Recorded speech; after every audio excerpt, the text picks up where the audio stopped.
Iran and the US start to take tits for tats at each other, leading us much, much closer to the prospect of a regional war with US involvement. So we'll be talking about that. But as the title suggests, I also have a lot of viewpoints into why it is that Biden needs this war. And it goes above and beyond the typical, we don't change horses in the middle of the race kind of thing, because, well, I spent a lot of time analyzing the 2008 crash because it hurt me so badly. And I have an idea of what's going on here in the world, but we'll be talking about that and many of the other things that are surrounding the chaos that began with Israel and Palestine. But in other news,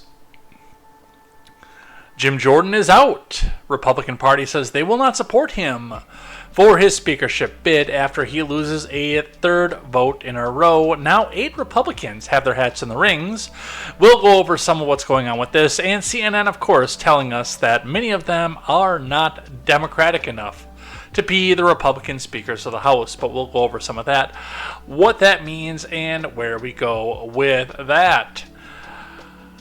A federal judge has blocked the gag order on Trump, temporarily at least, so we'll be talking about what this means, where we go from there. And in the midst of this, Trump himself also pays a fine for breaking the gag order in a completely different case, so we'll be going over some of that, what that means, and where we go from there. And Robert F. Kennedy is an independent. That's right. We'll be talking about what that means, what this is doing for the race, and how this may be too little and too late. It is going to be all of this and more over here on Contemporary, so strap yourselves in, find some friends, get some snacks, get some people in here, and we will see you on the other side of the title card. And, as always, our musical note to the beginning: seasons don't fear the reaper, nor do the wind, the sun, and the rain. And we can be like they are. I am Jay Edgar, and this is Contemporary.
Man, getting used to some new software is, it's a little bit weird. I don't know what microphone, well, I do now because I did some practice with it over the weekend, but like when I was going through last week, I'm curious to myself, okay, what microphone was I on?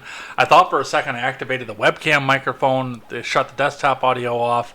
It was a mess, but overall, it's a much, much better situation here working with regular OBS rather than Streamlabs. Streamlabs really screwed themselves, and that's one of the things that I was glad that I did while we were on the break, is switch to a much, much, much, much, much better encoder. And even if it is the older style one that's out there, getting this out there, make sure you guys can see the images, the videos, hear me, and actually set up a scene so we're not scrambling to do that, and you're seeing me do live on-air production. I know it works well for Stephen Ignoramus, and he's very, very good at that, by the way. He brags about the fact that he just does everything live on the air without having a studio mode, but I can't do that over here. But that is enough rambling over this. We have a lot to go over here today. This is a big one, because while I don't want to spend an eternity talking about what's happening in the Middle East, there are a lot of other strings that are being pulled with the Middle East right now based on who's in office, what it means, and what else is happening in this country right now. This, if Biden didn't plan this, or his people, I should say, didn't plan this, this was the biggest blessing in disguise that Joe Biden ever got. And we're going to be talking about that and plenty more over here in Contemporary. Plus, we've got the speakership race. We're actually going to be winding down towards the next government shutdown here coming up soon as well, so we'll be talking about that. We've got Trump news because Sidney Powell decided to flip and it turned the entire world on its head. Plus, I've got the rules of acquisition and things that I like and things that I hate.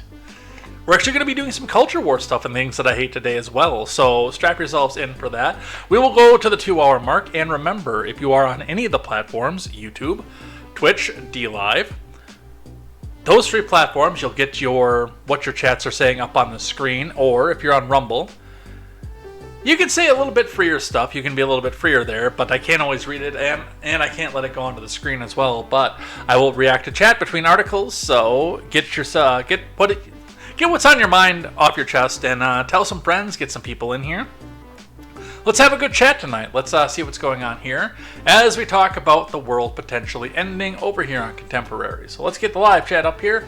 Let's see what we're doing over here. On the Rumble side, I have got Dual Helix, emergency importation of guaranteed blue voters.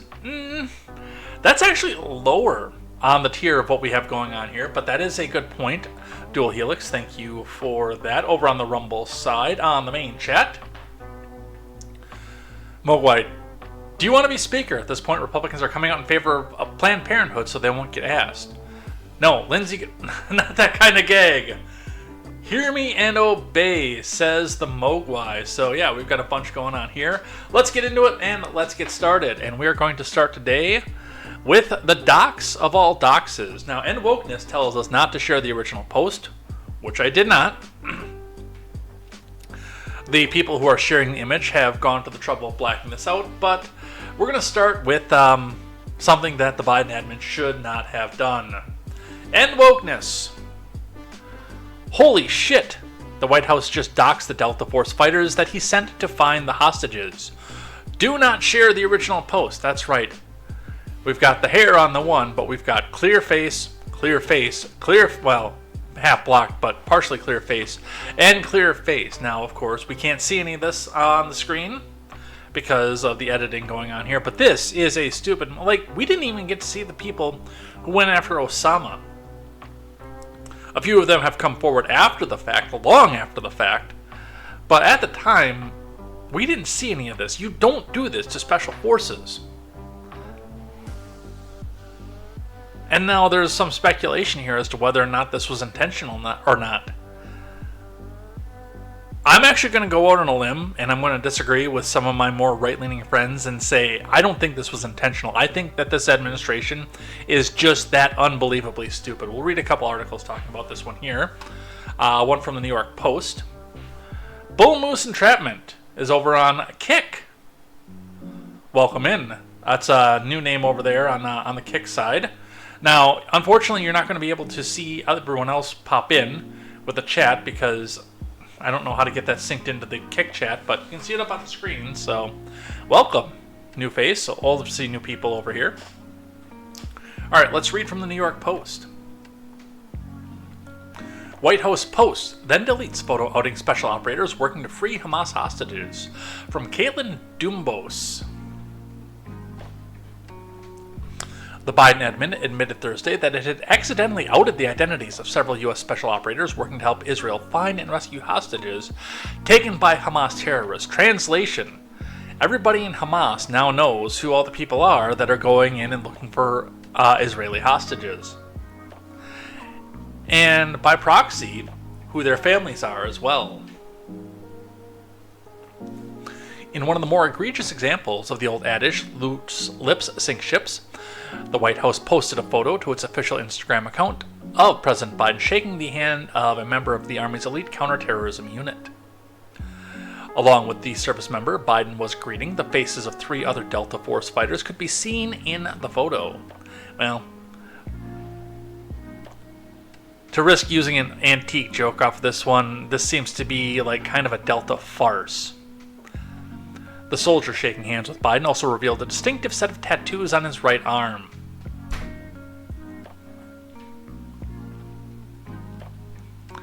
The revealing photograph was up for approximately an hour before officials were made aware of the problem, the White House spokesperson told the Post.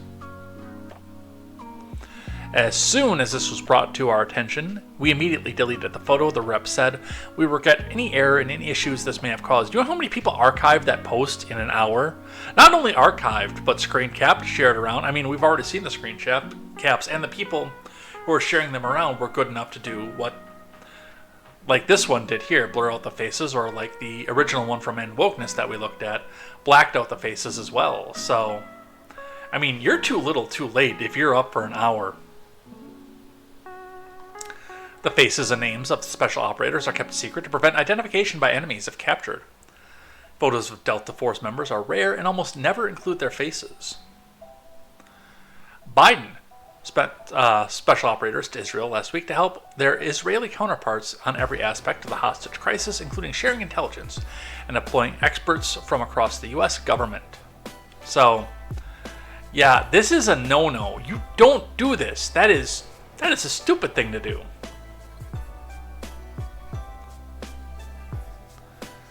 Boombox says, it's not just Caitlyn that's a dumbo. All Democrats are dumbos. I don't necessarily consider all Democrats to be dumb, but I attribute a lot more malice to them as well. I think many of them are evil, and it's actually a little hard to be dumb and evil at the same time and be somewhat successful. W was evil.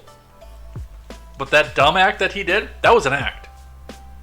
Hey, I'm George W. Bush. I'm too stupid to have to cause any harm. Hey, let's go to war.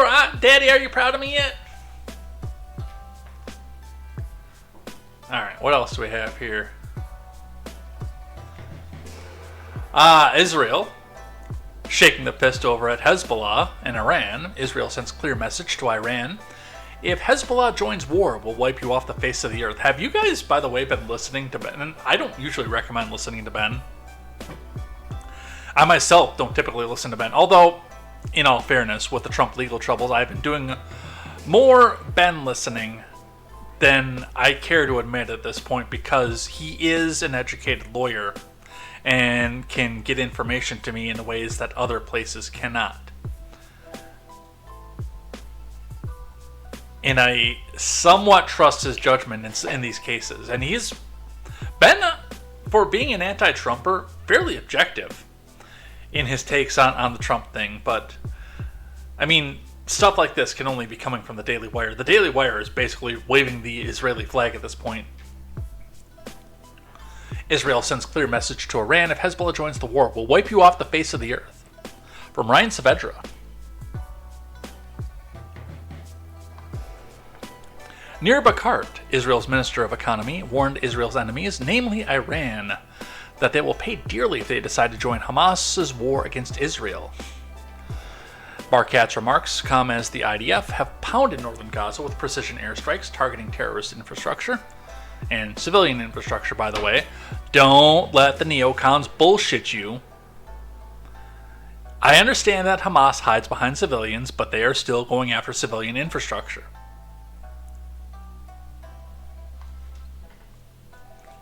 After warning civilians repeatedly to evacuate the areas after Palestinian terrorists with Hamas murdered more than 1,400 Israelis 2 weeks ago. Fear that has risen that as Israel prepares to enter Gaza for its ground offensive against Hamas and Palestinian Islamic Jihad, that Hezbollah, an Iranian-backed terrorist group based in Lebanon, could enter the war by attacking Israel from the north. Speaking with the Mail on Sunday, Barkat, who said last week that Israel's military has been given the green light to launch the offensive, warned Iran that Israel will strike back if Hezbollah enters the war. He said that not only will Israel eliminate Hezbollah, Israel will actually target Iran and will wipe them all out. For those of you who have read Revelation, this should be particularly terrifying, by the way. Because remember, the two key players, and I mentioned this last week as well. Now, I'm going to preface what I'm about to say here by saying I don't actually think that what's happening here is the beginning of Armageddon. I will preface that right off and say that to begin. I don't believe that that's what we're seeing here. But with that being said, the players that are involved in this, let's just say it's too close to be coincidental that all the people who are mentioned in the Book of Revelation as starting the events that trigger the Armageddon and the end of the world, namely Israel, Persia, Iran, Gog and Magog, Russia and Eastern Europe adjacent to Russia, all have their hands wrapped around each other right now. I'm not saying what we're doing is going to end the world, but I'm saying maybe you should go find your local church at some point here and say an extra prayer and drop a few of your sins at this point. You should be doing that all the time anyway, but yeah, it might be just a little bit more important at this point. The plan of Iran is to attack Israel on all fronts. If we find that they intend to target Israel, we will not just retaliate to those fronts, but we will go to the head of the snake, which is Iran. He said the Ayatollahs in Iran are not going to sleep good at night. We are going to make sure that they pay a heavy price if, God forbid, they open the northern front. He said that Hezbollah and Lebanon will pay a heavy price if they dare to join the war, similar to what Hamas is going to pay, but warned that this is not enough. All right, it's time for the map. Because my friends in the LP, the Libertarian Party, tell me that I'm not allowed to speak to these things unless I can point to where we are at the map. So we'll get the map of Israel up here, and we will look around the rest of the Middle East from the relation to Israel. Alright, here we have Israel in the Levant, the major Mediterranean trading hub from the days of the Bronze Age on into now. So, here we have, this is where Hezbollah is based out of, Lebanon. The majority of the action that we're hearing about is actually only happening in this small area right here and some of the small area coming out of here. This is where the majority, and like there are 2 million people that live in this little sliver of land right here. Something else to keep in mind with that as we look into the map and what we see coming off of this. Now, this West Bank is also considered to be a Palestinian territory and a refuge for Palestinians. The bank with Jordan is disputed, as noted by the dashed line that goes through the Dead Sea and all the way up the coastline over this. But we have Lebanon being our key point of interest in what we see going on this. But again, now Israel wants to go back and launch across Jordan, their allied state, Iraq, our allied state, allied under loose terms, into Iran if they find that they're doing something over here in Lebanon. So just to give you an idea of some of the distances that are going off of this. I mean, Israel to Tehran, the capital of Iran, which theoretically, if you're going to wipe out Iran, that's where you want to go first, is... Let's come back over here. We've got Israel to Tehran, which is essentially the distance from North Carolina to Boston. And this is the distance that they're fighting over. Now Iran as well too seems to want to come back in and shake their fist over across Iraq, Jordan, Syria, destabilize Syria over what's happening with the Gaza Strip over here.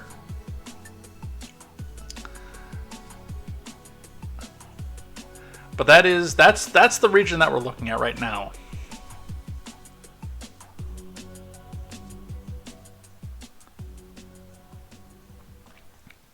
Let's talk a little bit more about Hezbollah here from the Associated Press. Hezbollah officials says his group is already in the heart of Israel-Hamas war. Again, some of this is going to be fog of war. Let's talk about this before we talk about the Associated Press. The fog of war. Let's talk just a bit about that for a moment. Now,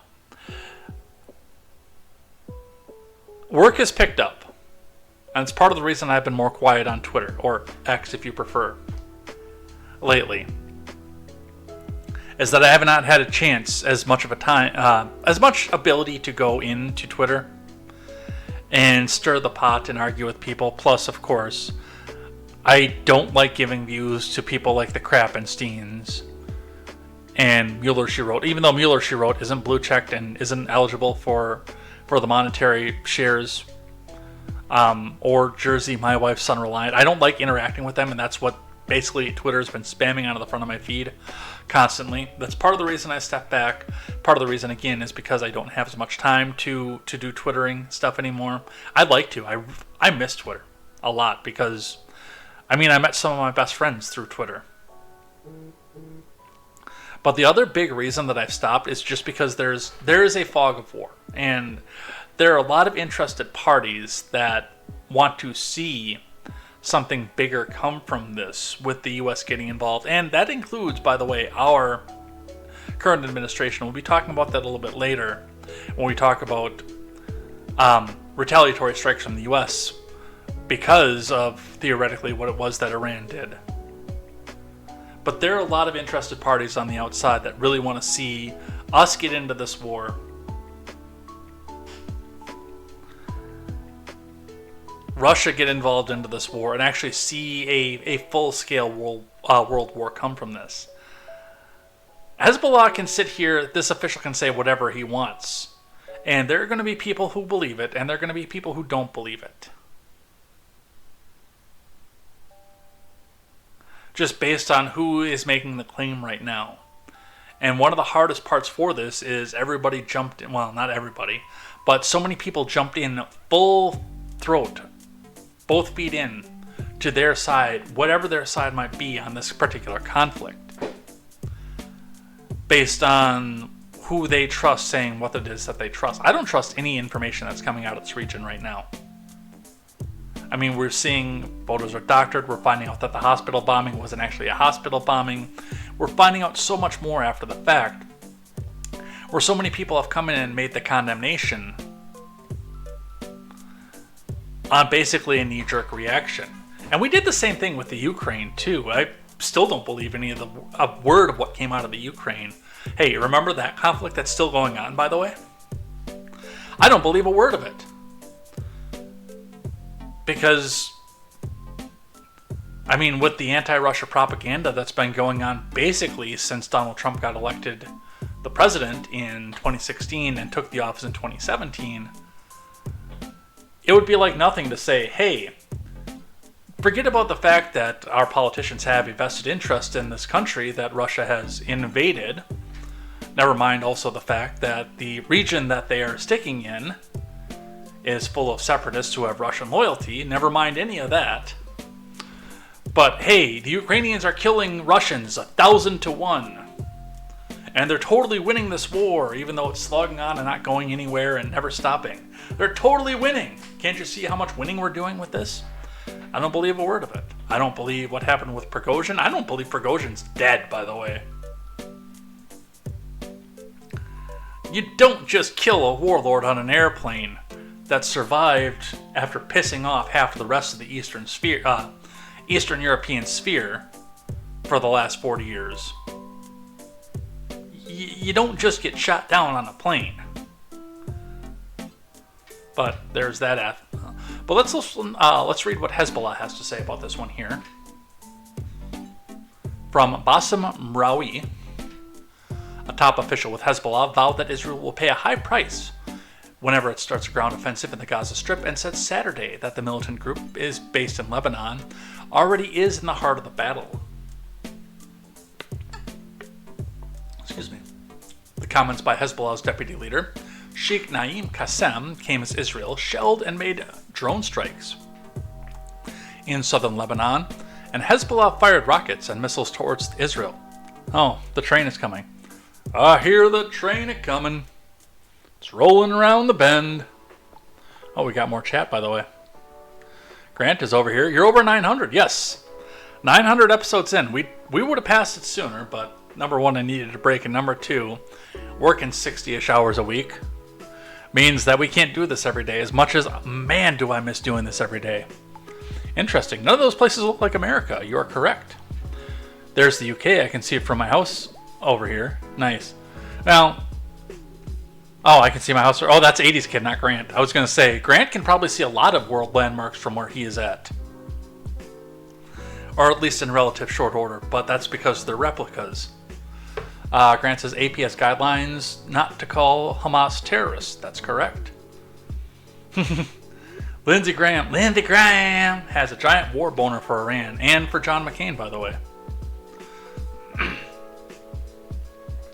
The Mogwai says, okay, so you don't just kill a warlord on an airplane, and you just don't just walk into Mordor. Never seen that movie, and admittedly never read those books. That's how they killed Yamamoto on a plane. That one I don't know enough about. I would have to look into that one again to understand. I'm gonna jot that name down though and look into that later. All right, let's keep going here though. The comments made by Hezbollah's deputy leader, Sheikh Naim Qasim, came as Israel shelled and made drone strikes in southern Lebanon, and Hezbollah fired rockets and missiles towards Israel. Hezbollah said 6 of its fighters were killed on Saturday, the highest daily toll since the violence began 2 weeks ago. For Hezbollah, heating up the Lebanon-Israel border has a clear purpose, Qasim said. We're trying to weaken the Israeli enemy and let them know that we are ready. Hamas officials have said that if Israel starts a ground offensive in Gaza, Hezbollah will join in the fighting. Exchanges of fire along the Lebanon-Israel border have picked up in the 2 weeks since the attack by the Palestinian militant group Hamas that killed over 1,400 civilians and soldiers in southern Israel. I don't entirely believe that number either, by the way, just so you know. Retaliatory Israeli airstrikes on Gaza have killed more than 4,000 Palestinians.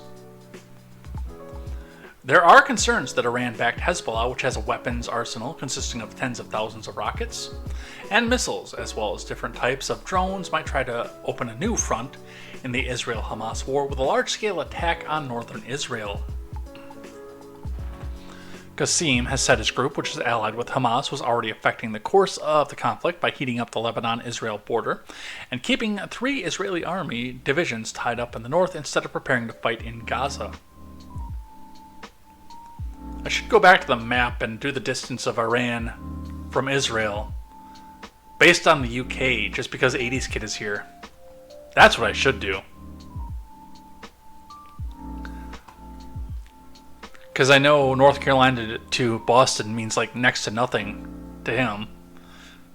I've never actually driven that continuously.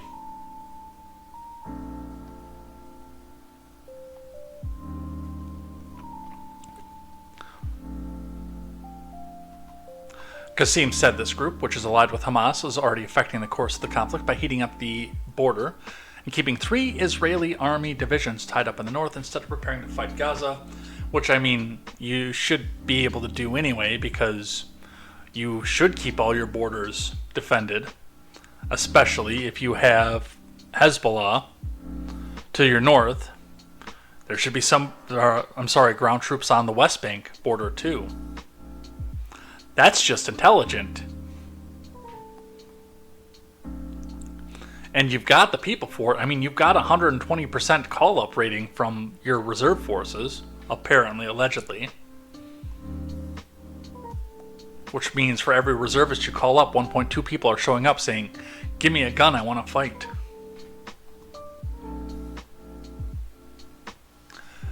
Do you believe that if you try to crush the Palestinian resistance, other resistance fighters in the region will not act? Qasim said in a speech Saturday during the funeral of a Hezbollah fighter. We are in the heart of the battle today. We are making achievements through this battle. And I'm going to be completely fair with you and completely clear with you. Just like Grant said, none of the places we looked at on the map before look like they're in the U.S. Well, none of the places that that Qasim is talking about are in Lebanon. In fact, Lebanon is not under the control of Israel. as the Gaza Strip is, and I've already made my piece clear with that. I mean, if you get started and jump started with one country providing all your electricity, your water, your infrastructure that way, and you don't make moves to make yourself independent, put your own infrastructure in, you are at the mercy of your hosts. I sympathize with the citizens of the Gaza Strip for the fact that they suddenly lost their power, their electricity, and everything else like that. I sympathize with them for their women and children, but that doesn't stop me from saying that was a stupid move.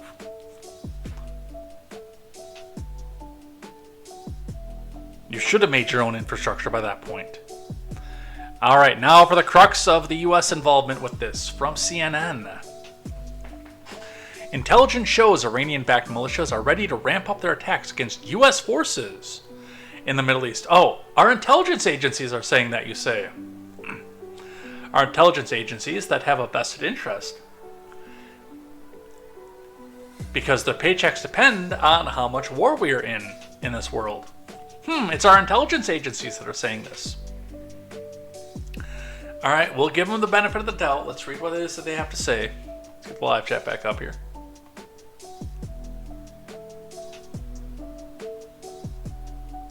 Oh, it says, Lindsey Graham and the huge boner are not terms that go together.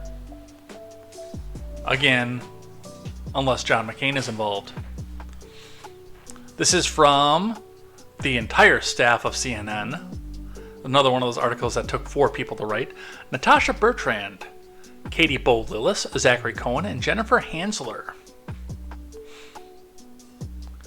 The U.S. has intelligence that Iranian-backed militia groups are planning on to ramp up attacks against the U.S. forces in the Middle East as Iran seeks to capitalize on the backlash in the region to U.S. support for Israel, according to multiple U.S. sources. The militia groups have already launched multiple drone attacks on U.S. forces in Iraq and Syria. But now, the U.S. has specific intelligence that those same groups could escalate even further as the war between Israel and Hamas continues. There are red lights flashing everywhere, a U.S. official in the region told CNN. Officials said at this point Iran appears to be encouraging the groups rather than explicitly directing them. In that region, that's a distinction without a difference, by the way. One official said Iran is not providing guidance to the militia groups, that they will not be punished by not getting resupplied with weaponry. For example, if they continue to attack U.S. or Israeli targets. Now, the title of this particular episode is The War That Biden Needs. These are the same intelligence agencies that, by the way, that fed us weapons of mass destruction. So there are a few things that are going on with this. Now, Dual Helix brought up a point with this, saying emergency importation of guaranteed blue voters. Hamas is a very left-wing government in the Gaza Strip, and refugees are very likely to be used to living under communism or communism adjacent to the best of Hamas's ability to do so. Therefore, sending them over, yes, would put a small favor. The wind is picking up. We're going to get another storm here later on, by the way. And because it was 75 degrees out, the windows are open right now. Any importation of refugees coming into this country, while they would not be able to vote, there are certain things that I can't say on YouTube that surround that as well that we're not going to go over there. But, I mean, the seed is put into your mind when we talk about this. That is one point to Dual Helix for bringing this up. But, realistically, let's talk about 2008 for just a moment. And the crash that happened then. Now, I was very, very negatively affected by the 2008 crash. It was a matter of very, very poor timing on my part. And a lot of things stacking up to make sure that I was fresh out of school, looking for my first job at the moment that all the jobs were being taken up by either people who were themselves seasoned veterans in the field that I was in, or willing to work for a lot less because they just lost their factory job, their white-collar job, etc., and they knew that they fixed their girlfriend's Honda at one point. This is not going to be a criticism on the mechanics industry by any stretch of the imagination. I've made my criticisms with that industry very, very clear over the last 15 years. But what I will say with this is, if you look at the economic factors that were going into play at the time of the war in Iraq, Operation Iraqi Freedom, the wars in Kuwait that the W administration pushed us through, and of course our 20-year slog in Afghanistan, plus the incursions that we did into Georgia because Russia was doing incursions over to there, the small squabbles that we did over in Israel at the time, and a large set of other pieces of war footing that happened during the W administration. It seemed like we were starting new wars at least once a year during that administration. Now, the reason that I bring this up, during the 90s, we were coming off of the Reagan-esque boom. Some of the jobs were starting to dry up at the time. Some of the money was already spent. Now, we were able to go back out and stimulate the economy a little bit more with loose monetary policy a la the Clinton administration, starting from 1992 and running on through to the end of the millennium. There was a lot of that was going on at the time. Make it easier for people to spend money, therefore driving demand for jobs to assemble cars and jewelry and luxury items, and import jobs. Well, not necessarily import jobs, but import many of these goods for people who were starting to fall into the lower end of the spectrum because of the Reagan-esque boom that was starting to bust, based partially on economic policy from the Clinton administration and based partially on the war that we put on a credit card during the Bush administration, Bush 1. From all calculations that I have been making, the crash that we saw in 2008 was supposed to happen in about 2003. But what happened in 2001 and subsequently into 2002? We got that nice big black eye, as Toby Keith likes to talk about, with the airplane coming in and flying into the building. We're not going to go down the theories for that one right now. I see some merit in some of them. I see some folly in some of them. But we're not going to go through this right now. But we're going to use that as our point of example when we say that this is what kept the economy going for another 6 years. And all of a sudden, we're embroiled in conflict in the Middle East. And people are patriotically signing up left and right to go run and fight because, hey, we got hit. We got to take down them terrorists. Mind you, they're going into theaters that have nothing to do with the people that financed or carried out the terrorist attacks on September the 11th. And now some of those people, now that they're going out there, they're going into active military duty. They're coming up from the reservist status. They're coming up from the National Guard status and going into an active duty situation, which means that they're leaving their jobs behind to go out and do Tour 1, Tour 2, Tour 3, Tour 4, sometimes Tour 10 into the Middle Eastern theater, opening that job up for somebody else, and also sending combat pay home to wife and kids. Wife who may or may not have the job, is just raising the kids, or may also have her other job at the home. But I mean, combat pay is, especially compared to peacetime pay, relatively high. I don't know if it's as good as going to a white-collar job. I didn't serve, unfortunately. I look back at that. That's one of my bigger regrets in life, is I didn't serve. But I didn't serve, unfortunately, so I don't have a frame of reference to that. But I know that when they're actually putting you into danger, they're going to pay you a little bit more than to just be a comms director at Fort McCoy or something like that.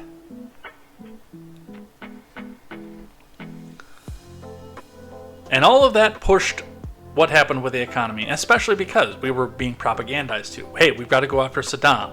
He's got weapons of mass destruction. He's turning them against his citizens. We never found the WMDs, but he's definitely got them. We've got to stay in Afghanistan forever. We got to go in there and get Osama. And we got him, but we got to stay in there, otherwise the terrorists win, and now we've got to go turn the tide in Saudi Arabia and change the course of the civil war in Qatar.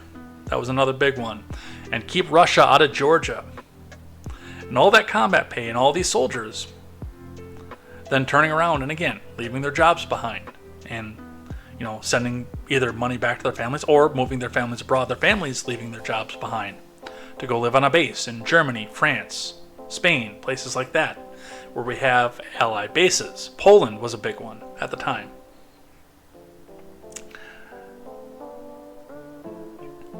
It was an interesting post that Liberty Lockdown put up that said basically the same thing. Biden is hoping for this war because he thinks it's going to dig us out of the economic hole that we are in. And I commented back, I said, the reason that he thinks that is because we just went through that 15 years ago. And it pushed it back 6 years rather, at the time. Yes, the inflation and the economic crash did come back. It didn't go away.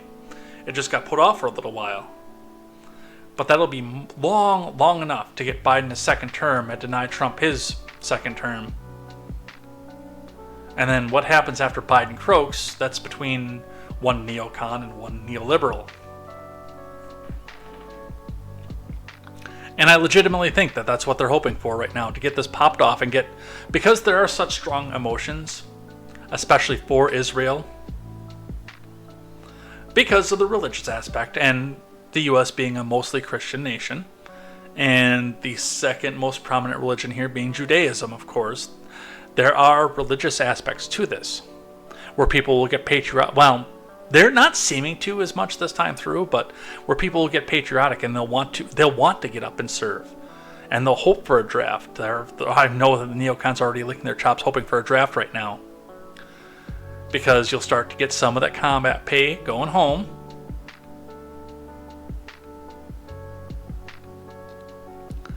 And again, opening up these new jobs for people who maybe got out of college and weren't able to find the job.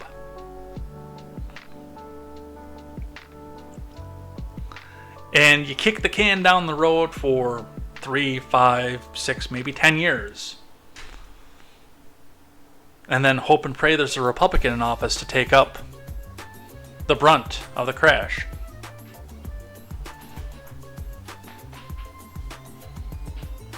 Let's see what you guys are doing here.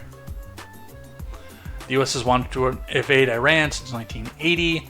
I would actually go back to probably about the maybe mid-50s because of the oil and its proximity to Russia. I think it's been longer since 1980. Mogwai says, we invaded Georgia. No, Russia invaded Georgia. And we tried to put a countermeasure against it. But it was not an attack on Marjorie Taylor Greene. It was a different Georgia, unfortunately. Grant says the Biden admin has a foreign policy debacle every year. 1, Afghanistan. 2, Ukraine. 3, Israel. On the nose so far. What's your prediction for year 4? Taiwan? Probably. Although, one of the things I'm looking at is a sentiment, of course, especially with Israel, with Russia looking to take more territory to shore up around Iran to block out the U.S. at this point. Taiwan is definitely on the table. You can't count out North Korea at this point, by the way, either, with the fact that we still have military personnel on the Korean Peninsula. And there is still an equal footing chance that one of the communist governments in South America pops off, and we have to go back in and save the refugees there as well. Never count out, by the way, and thankfully so far in history it's not ever really been a thing, but never ever count out South America. Because that is a powder keg that has been brewing since about the middle of the 60s. South America is just waiting to go to war. And of course, don't count out our southern border either, by the way, because we have 2 current GOP presidential candidates who have made it very clear that they have a full intention to invade our neighbors to the south. There's a lot of foreign policy things that could go wrong in this country, in just this presidential term. Grant says, if you don't support insert current thing, you just want people to die. That's correct. Grant says he doesn't just want the war to feed a war economy, he also thinks it will help his poll numbers. That's also correct. You don't change horses in the middle of a race. But Sticks actually brought up an interesting point with that. Now, if it was DeSantis or Haley or somebody like that, who were the top front runner and the most potential opponents for Biden coming up in 2024, we'd be in a completely different story right now. And yeah, you wouldn't want to go and change horses and go to somebody else who has no experience in the executive branch. And I don't think this will lose Biden the presidency. But I will point out the fact that the current frontrunner for the GOP also has executive experience and foreign policy experience. This is not like Bush versus Kerry in the middle of a war.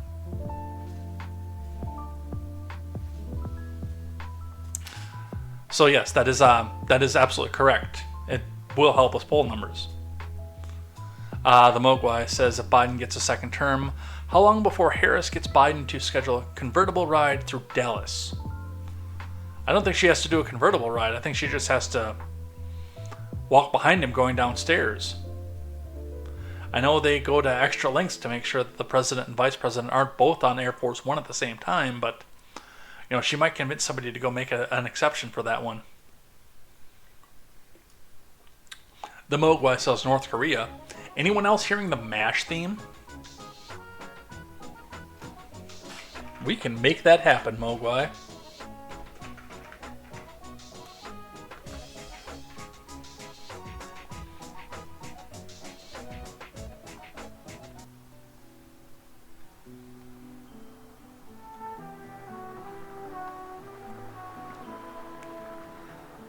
Yeah, it could definitely be North Korea. That could be one. I mean, they're currently not making any moves that look like it's going to go warlike one way or the other. It's going to go hot, but the thing with North Korea is that they can just pop up out of nowhere. Especially with one of our main military bases being so close in proximity to them. They don't need a big ICBM missile to take out U.S. troops. They're literally right there. There you go, Mogwai. That was for you. That was just for you.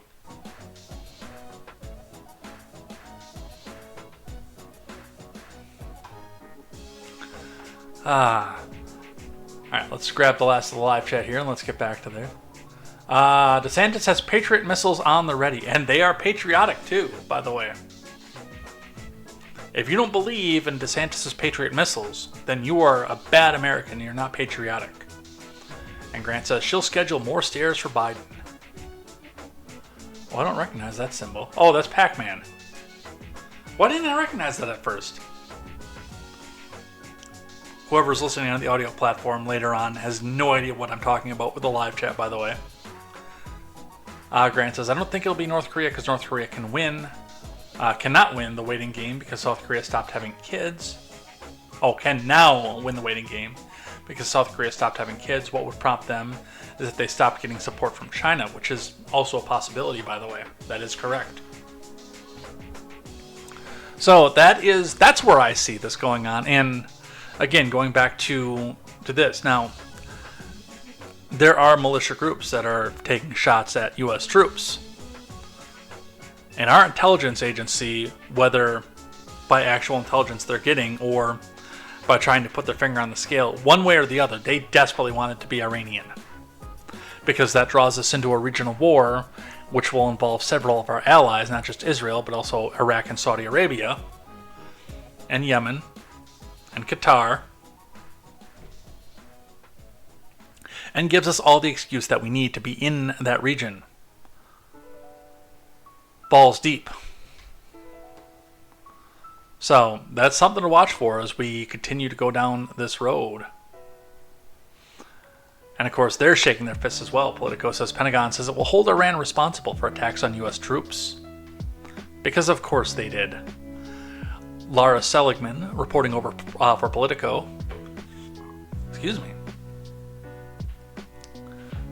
The Defense Department ratcheted up its rhetoric against Iran on Monday, saying it will hold Tehran ultimately responsible for a spate of recent drone and rocket attacks on American troops in the Middle East. Well, before I get behind that, I'm going to actually need to see some evidence that Tehran was the one that caused those attacks to happen. Let's take the music down just a little bit. It seems a little loud in my ears. It seems a little bit loud on the monitor, too. Pokemon music is cool, but we're talking about the news. And we're not talking about Lieutenant Surge.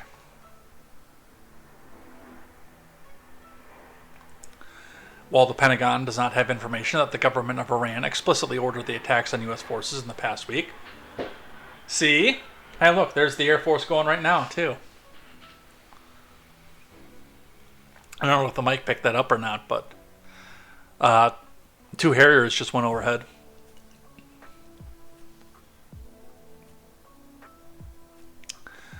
The groups responsible for the incidents are backed by Tehran. Department of Defense spokesperson Brigadier General Patrick Ryder told reporters on Monday.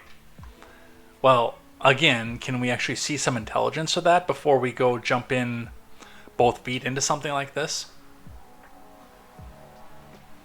A number of U.S. troops were injured during the attacks, which spanned several days, and bases in Iraq and Syria, and an American contractor died of a cardiac episode while running from a false alarm at Al-Assad Air Base in Iraq. I bet you he just passed his medical exam a couple days ago, too. I bet you. Who wants to put bets on that one? By virtue of the fact that they are supported by Iran, we will ultimately hold Iran responsible, Ryder said. Ryder's comments on Monday were a departure from the Pentagon's more cautious rhetoric.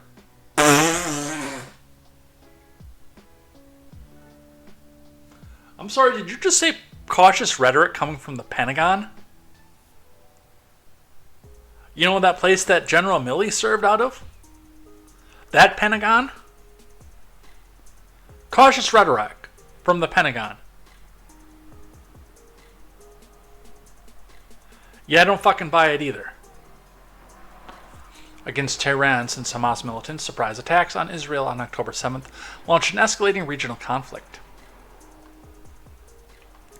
In a press briefing last Thursday after the destroyer USS Carney intercepted missiles and drones launched by Yemen's Houthi rebels in the northern Red Sea, Ryder declined to assign blame for the drone attacks on the U.S. in Iraq and Syria. He also said he would not draw a direct link between the October 7th strikes and the recent attacks on U.S. troops.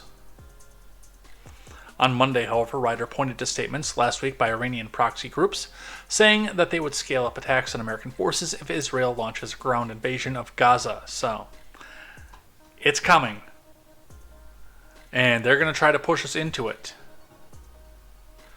A little bit more local here. The Donald weighing in on this one here from the Daily Wire. Trump, fight in Gaza coming to U.S. thanks to Biden border crisis from Zach Jewell. By the way, something I don't have in the stack, but something that's been pointed out a lot in the last couple days is we have officially come to a point where there are more people coming to the border attempting to cross and getting caught from Venezuela than from Mexico. Which actually, that might not be the worst thing in the world because those people are predisposed to hate communism. That's why they're running from it. Zach Jewell reporting. Former President Trump warned Monday that Hamas terrorism is coming to the U.S. after tens of thousands of Middle Eastern men have invaded the country through the southern border. Trump slammed Biden's policies that have resulted in record numbers of illegal border crossings during his time in the White House, which has paved the way for potential terrorists to enter the country. During Biden's presidency, CBP has arrested 282 illegal immigrants on the terror watch list, compared to 11 under Trump. The Orange Man's comments came as Israel prepares a ground operation in the Gaza Strip after Hamas brutally attacked the U.S. ally on October 7th. The fight in Gaza is coming home to the U.S., Trump wrote on Truth Social. The tens of thousands, strong, strapping, muscular. Oh, no, we're not doing Lindsey Graham. We're doing Trump. Strapping, strong young men from the Middle East that have already invaded our country, and we are continuing to come totally unchecked. It will become a problem, the likes of which we've never seen before. Earlier this month, CBP data showed that thousands of special interest illegal immigrants from the Middle East have been apprehended at the southern border under Biden's watch, while special interest aliens are not necessarily terrorists. DHS has said that these individuals could pose a national security risk to the United States' interests. Here's the breakdown. Are you ready for the breakdown? According to the data, special interest aliens from Afghanistan, 6,386. Egypt, 3,153. Iran, 659. Syria, 538. Uzbekistan, 12,264. Turkey, 30,830. Pakistan, 1163. Lebanon, 164. Jordan, 185. Iraq, 123. And Mauritania, which that one I'm actually not familiar with. 15,594 from Mauritania were encountered from October 21st to October 23rd. Since my libertarian friends say we can't talk about it unless we can point to it on the map, let's go find Mauritania. Oh, that's in Africa. It was thrown off a little bit because, the rest of these countries are all in Asia. And for the most part are connected to each other, but then we've got Mauritania, which is all the way on the other side of the African Horn.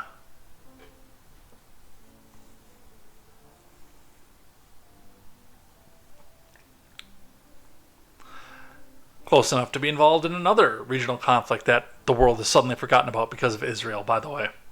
Yeah, that's still going on, by the way, just so you know. So is that one. For those listening back on the audio platform, that is Niger and Gabon are also both in open revolt at this point, and revolting on top of it. Of course, our worst fear ever, misinformation is spreading. Misinformation about Israel-Hamas war is flooding social media. Here are the facts. We're not going to go through this because I talked about this earlier. There is too much fog of war going on right now and too many interested parties who want to see us into this regional conflict, as well as many other state actors. Yes, of course there's misinformation out there. The problem is it's almost impossible to vet and find your own conclusions for it, because there is a vested interest in us going off of this. All right. Let's talk again. Let's stay stateside here. Let's talk about the insurrection. Julie Kelly just received this video. How did these protesters enter? Did they all go through metal detectors?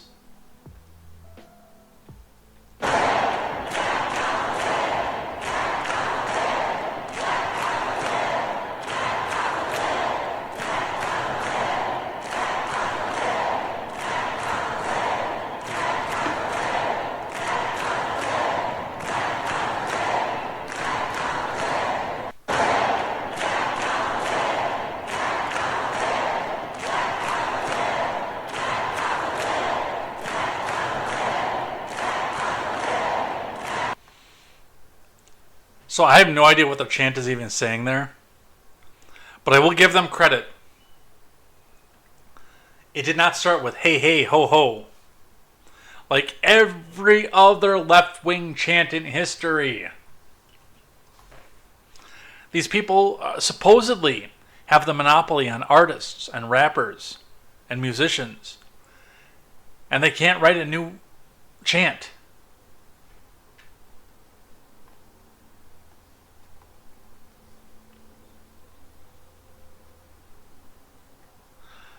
Also on the insurrection here, just in, Marjorie Taylor Greene has called for the individuals at the pro-Palestine protests at the Capitol to be prosecuted to the fullest extent of the law. She also asserted that the incident was an insurrection and is demanding the Capitol Police hand over all surveillance footage, photographic evidence, police reports, and arrest records relating to the protests.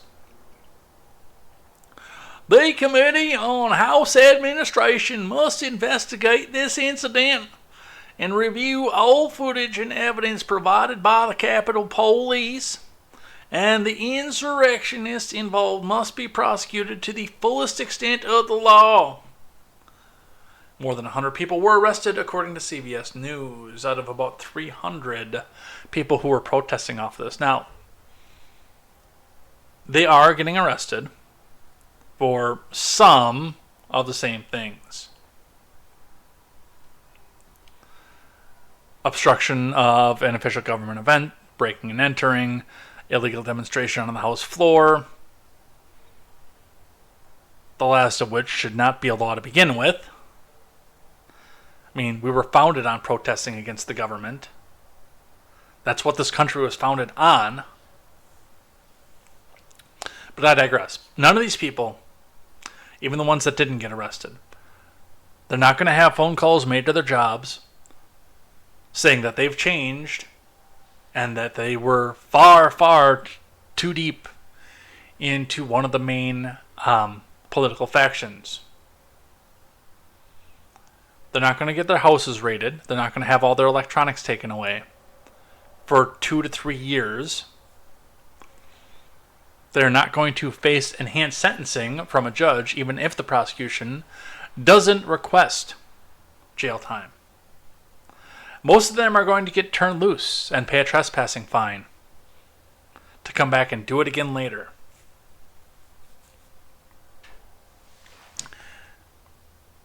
And yes, some of them are arrested from Fox 5. Hundreds arrested after pro-Palestinian demonstrators flood at Cannon Rotunda and Capitol Complex. From Jillian Smith.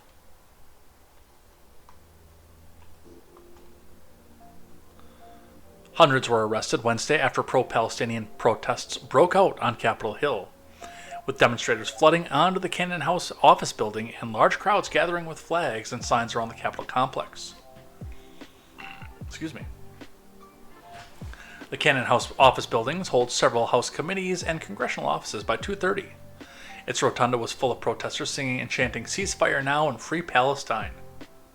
I guess we got an answer to that question too. U.S. Capitol Police put out an alert about the demonstration, saying the activity was not allowed inside congressional buildings. They worked for hours to clear the crowd that had grown inside. Police say they arrested about 300 people in total. The detained protesters were lined up outside the building and shuttled to a temporary holding area in the Capitol complex. Capitol Police say demonstrators inside the Cannon Rotunda will be charged with illegally protesting inside a House office building. A misdemeanor, by the way.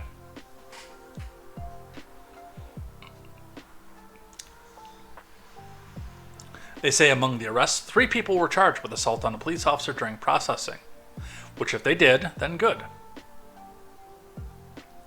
Capitol Police monitored the situation as more protesters gathered around the House side of the Capitol complex through the afternoon and evening hours for safety.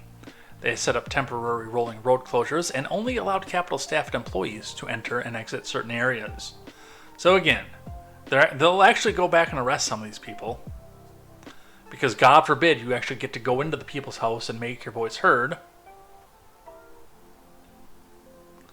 But there's not going to be raids. There are not going to be people pulled out of their workplace, their home. The people who were there and left, I mean, they're not going to pursue them anymore.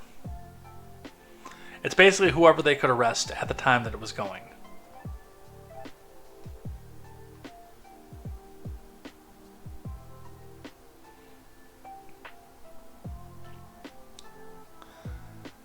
They're doing it around various state and local capitals as well, by the way. Some from the Biden admin. The New York Post reporting. Homeland Security officers are on leave after it was revealed she worked for the PLO and wrote "Fuck Israel" post from Yaron Steinbush. Let's see. Let's check out what we got going on here. The Moat says, I'm scared shirtless of DeSantis having the codes to the Minuteman missiles. The contractor was 2 days away from retirement. Huh.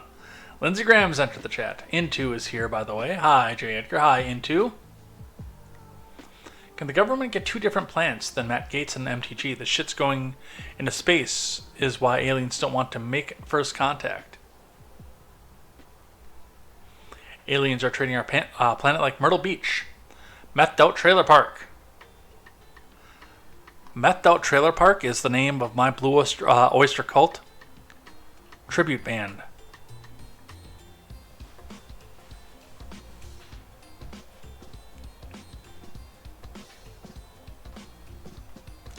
An asylum official with the Department of Homeland Security has been put on leave after it was revealed that she once served as a spokeswoman for the Palestinian Liberation Organization and recently wrote "Fuck Israel" in numerous posts supporting Hamas, according to reports.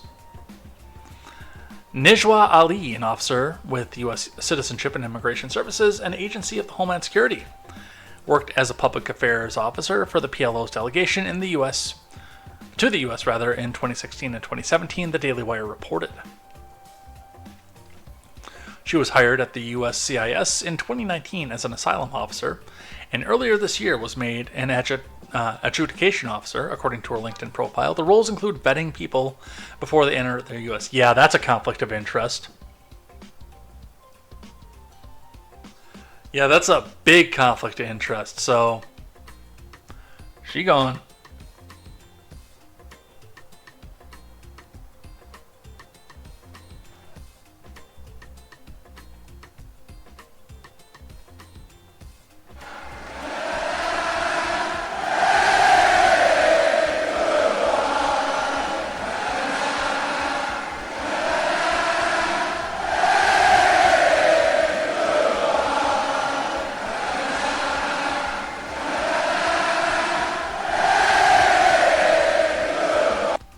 Alright, that's enough of that.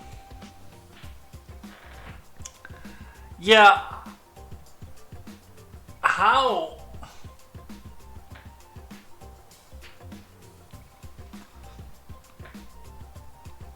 does somebody who openly worked for a foreign NGO that has questionable ties to U.S. diplomacy to begin with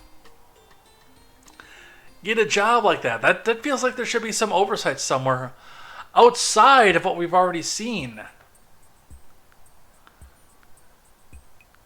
Anybody? Bueller? And I'm not talking about her stance on Israel either, by the way, which stands staunchly in opposition to the admin stance. I'm talking about the PLO's stance on the U.S. because of their ties with Israel at the time. I'm not saying this woman should never work, but maybe vetting people to come into this country was not the place that they should have put her.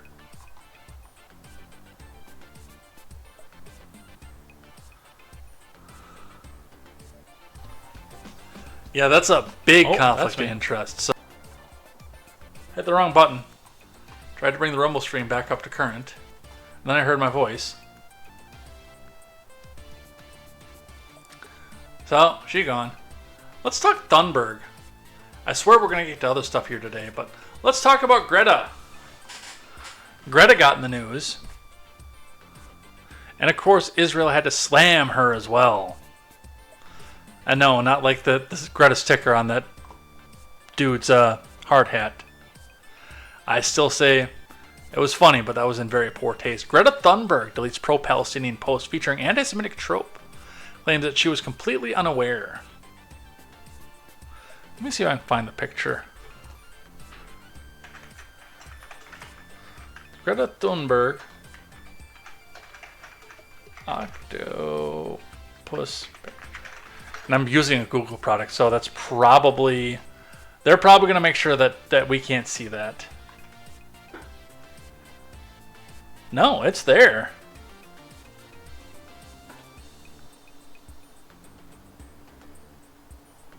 It seems that either the people that did this initially edited it when they were putting it out.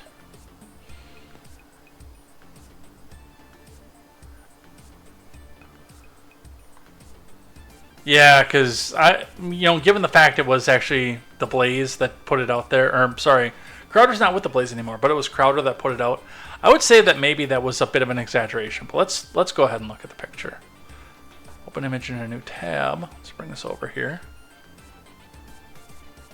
No, I don't want the whole article. I just want the image. Open image in a new tab. There we go. On-air production, folks. So this is the picture in question. Seemingly innocuous. Now, when Crowder put this out on Instagram, there was a bit of a more defined hairline to this, and this part here was filled in. Now, this is, of course, this is an inside-out this is something that autistic kids do when they're being communicative, as they'll have the octopus that'll show their emotions for them, because one of the key components of autism, to a level of extent, is an inability to show emotion, especially when it's down into the Asperger's level, like Greta Thunberg supposedly has. So she'll use the octopus to express her emotions for her when she's in the midst of an episode. I don't think this is as big of a deal as people thought it would be, but also seeing the images that Google is putting out, I'm also not seeing the very Hitler-esque look on the octopus that was out there before. But let's read from the New York Post.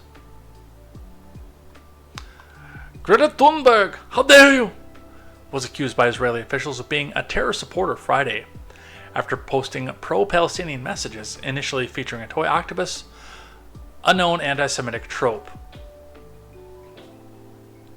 It's not a known anti-Semitic trope, by the way. The 20-year-old eco-warrior posted a photo of her holding a Stand with Gaza sign alongside three friends, one holding a Free Palestine sign, while calling a strike in solidarity with Palestine and Gaza. With them was a toy octopus, a symbol often used in anti-Jewish propaganda since being used in a Nazi-era cartoon. And very, very seldom since then, by the way. The Time Person of the Year honoree later deleted the photo, replacing it with an almost identical one, just without the offensive symbol, about which she protested innocence. So, I'm going to liken this, and I'm going to defend Greta on this too, by the way. Now that we've got the filled-in mouth and the little hairline out of there, thank you, Crowder, for exaggerating that, making me believe, because this is the first time I'm seeing this picture without Crowder's doctoring. But thank you, Crowder, for making me believe that. But even with this, it's like the Odal rune that caused so much stir at CPAC because their stage was a known Nazi symbol that nobody knew about until it came onto the stage at CPAC. Nobody knew about this trope until Israel decided to make controversy over somebody disagreeing with them. And again, that goes on to this fog of war side of things, that we don't know what's actually happening. I guarantee you, before this story came out, you could have asked 100 boomers, 100 Gen Xers, and 100 millennials, and you'd probably get a running average of 4% of people that knew that this was a trope. This is the idea of trying to discredit anybody who disagrees with them, is what this is. And we're in the midst of a fog of war, so take it with a grain of salt no matter what happens.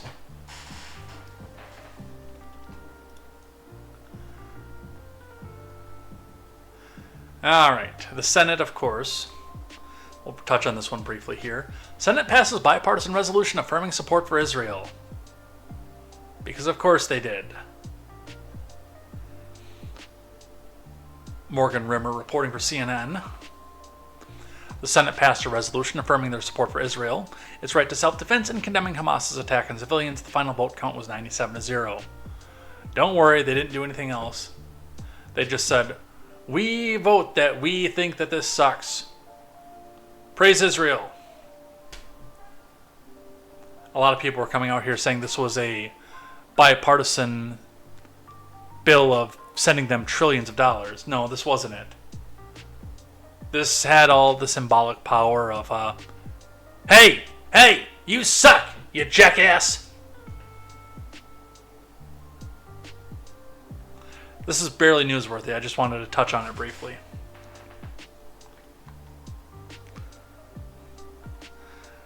The U.S. also vetoes a UN resolution condemning all violence against civilians in Israel-Hamas war. It's almost like they want a war. It's almost like war is good for business. Isn't there a rule for that, by the way? It's in the double digits, if I remember correctly.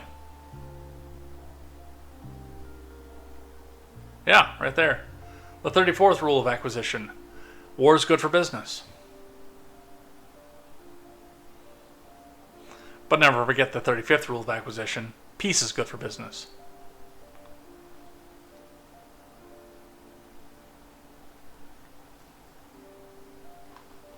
Edith M. Lederer, reporting for the Associated Press, the U.S. vetoed a UN resolution Wednesday to condemn all violence against civilians in the Israel-Hamas war and to urge humanitarian aid to Palestinians in Gaza, saying it was too early to craft an appropriate Security Council response to the crisis. U.S. Ambassador Linda Thomas Greenfield said the Council needs to allow current diplomatic efforts, including by President Biden, to unfold and find out more facts on the ground first. She also criticized the measure for failing to underline Israel's right to self-defense. The resolution, sponsored by Brazil, had wide support and would have condemned all violence against civilians, including the heinous terrorist acts by Hamas. But of course, we're all in on Israel, who has no problem taking out civilian infrastructure, saying Hamas is hiding behind civilians. So of course we're going to veto this. Is that all I have for Israel? That is. That's it. We're done talking about the war. I need to smoke. I don't even smoke anymore. I need to smoke after that. That was ridiculous. Alright, let's talk about more stupidity. Briefly on this one, because it's been eclipsed at this point, but from Axios, how it started. Jim Jordan loses even more support on third House Speaker vote from Julie Grace Brufke and Justin Green. And now, they're not all in on Jim Jordan. Obviously, they thought it would be a bone because, again, he goes where the power is. So they thought they could manipulate him, make him be whatever they wanted him to be, but also throw some red meat out to the MAGA people to get out there, and, well, they couldn't. I would not have voted for Jim Jordan myself. But I also don't see him as a genuine politician. I think that he just goes where the power is. House Judiciary Chair Jim Jordan lost additional support on the third ballot for the Speaker's gavel on Friday, adding to the narrative that his efforts is a zombie campaign. Some House Republicans are growing impatient, saying they don't want a repeat of the 15 ballots it took to elect former Speaker McCarthy in January. 25 House Republicans voted for candidates other than Jordan on the third ballot, compared to 22 on the second and 20 on the first. All the House Democrats voted for Hakeem Jeffries, as they have on every ballot since 2023. Multiple lawmakers told Axios they expect members to keep abandoning Jordan on each future ballot. Well, there will be no more future ballots because our friends over at NPR, and remember, hit that donate button because they can tell you, if you donate to them, more about how much Jim Jordan sucks than anybody else can. So make sure that they're able to spread their message of communism around the country, because NPR is never printing reality, National Progressive Radio, and they report Jim Jordan is no longer a nominee for House Speaker after a secret vote from Lexi Chapital and Kelsey Snell. And remember, hit that donate button.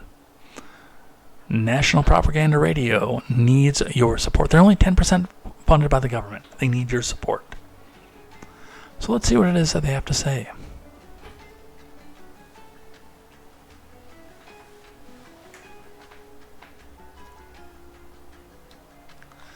House Judiciary Chairman Jim Jordan has lost a secret vote to remain his party's nominee for the House Speaker, several Republican lawmakers told reporters. Gleefully, by the way. Jordan lost the ballot by 86 to 112.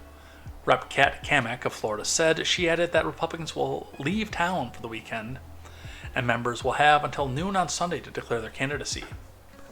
A candidate forum is expected on Monday.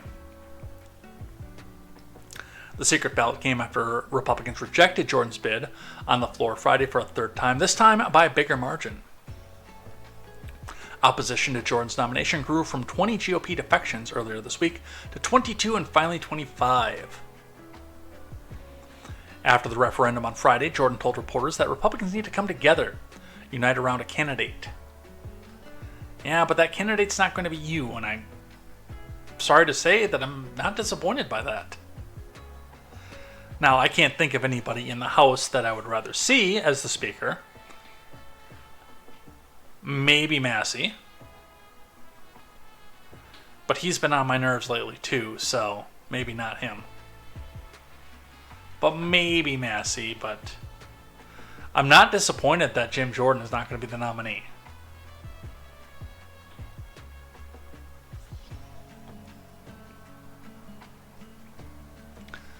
After the referendum on Friday, Jordan, let's see, I read that one. Let's figure out who that individual is, get behind him, and get to work for the American people, Jordan said in brief remarks. By the way, if you're following along live or in the comment section, if you're watching back on the replay, or if you're on the audio platform and you're getting this and you know where I'm at on X, tell me who you think would be the GOP or should be the GOP nominee. I'd be interested to see the names that you guys put out for this. Like I said, I can't think of anybody that I'd like to see in that position, because I think they all blow. But he gone. Can I get away with one more of these? Of course I can. It's my show.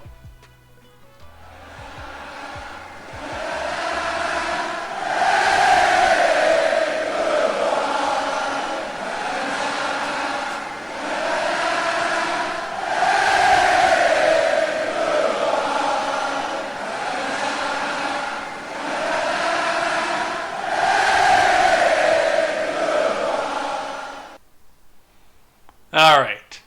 So now we have, what did they say, 8 people that are going to be jumping in on this now?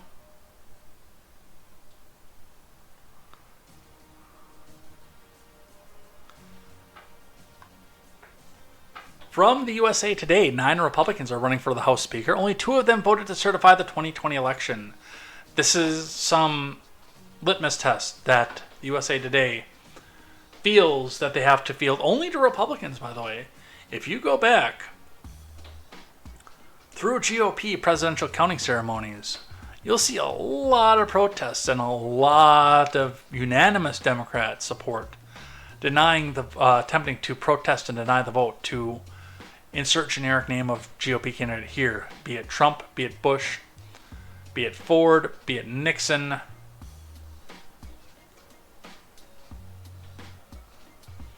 They all try to go in and protest those names. From Sudiksha Kochi. After Republicans dropped Jim Jordan as the nominee for Speaker, 9 candidates threw their hat into the ring. But only 2 of those lawmakers voted to certify the 2020 election, raising questions among some Republicans about where they'll lend their support in the Speaker battle. Well, I think the 2 that did should be disqualified immediately.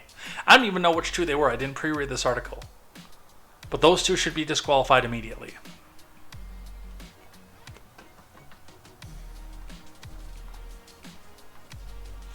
All right.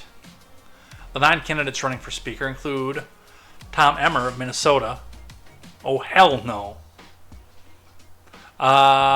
Kevin Hearn of Oklahoma. Lukewarm. Austin Scott of Georgia.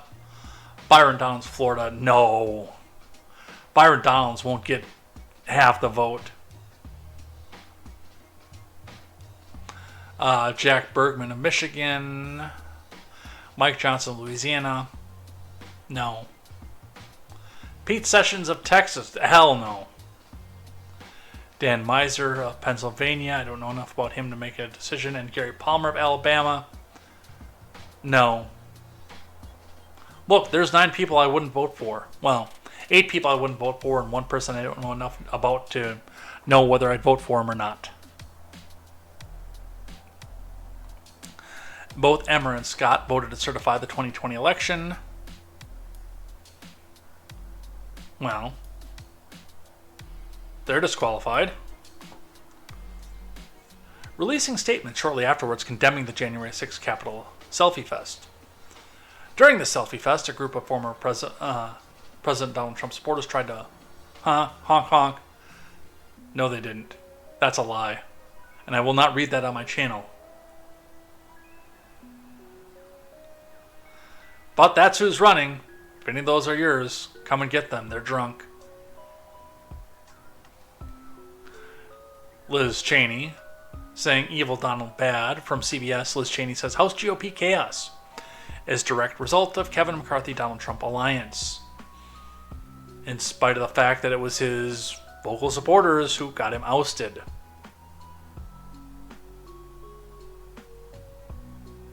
Cope and see it a little bit more. Former Rep. Liz Cheney said the spell of disorder gripping the House of Representatives as her party fails to elect a new speaker, essentially stalling business in Congress, which is not a bad thing, by the way, is a direct result of Kevin McCarthy's alliance with former President Trump.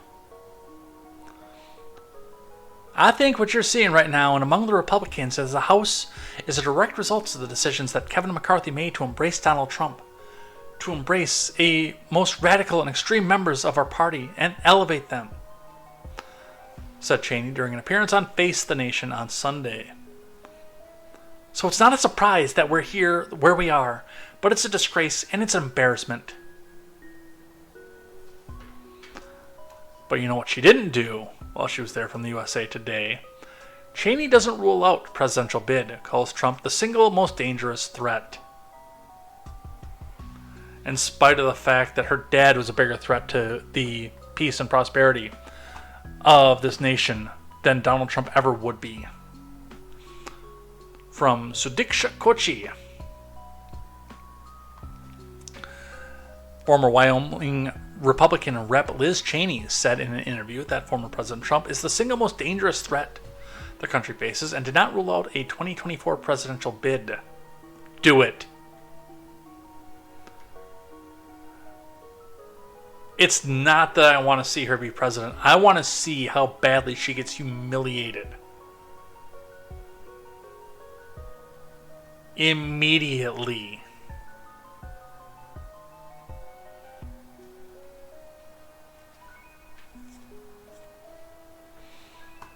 Please do this. On CNN State of the Union, State of Disunion, host Jake Tapper said it was likely Trump would be the Republican nominee and asked Cheney what a second Trump term would look like for Americans. Cheney responded, he cannot be the next president. If he is, of all things he attempted to do, but was stopped from doing by responsible people around him, at the DOJ, at the White House counsel's office, and all those things he will do, there will be no guardrails. There are guardrails already. It's called the Constitution. Yes, please run for president. I want to see you get humiliated one more time.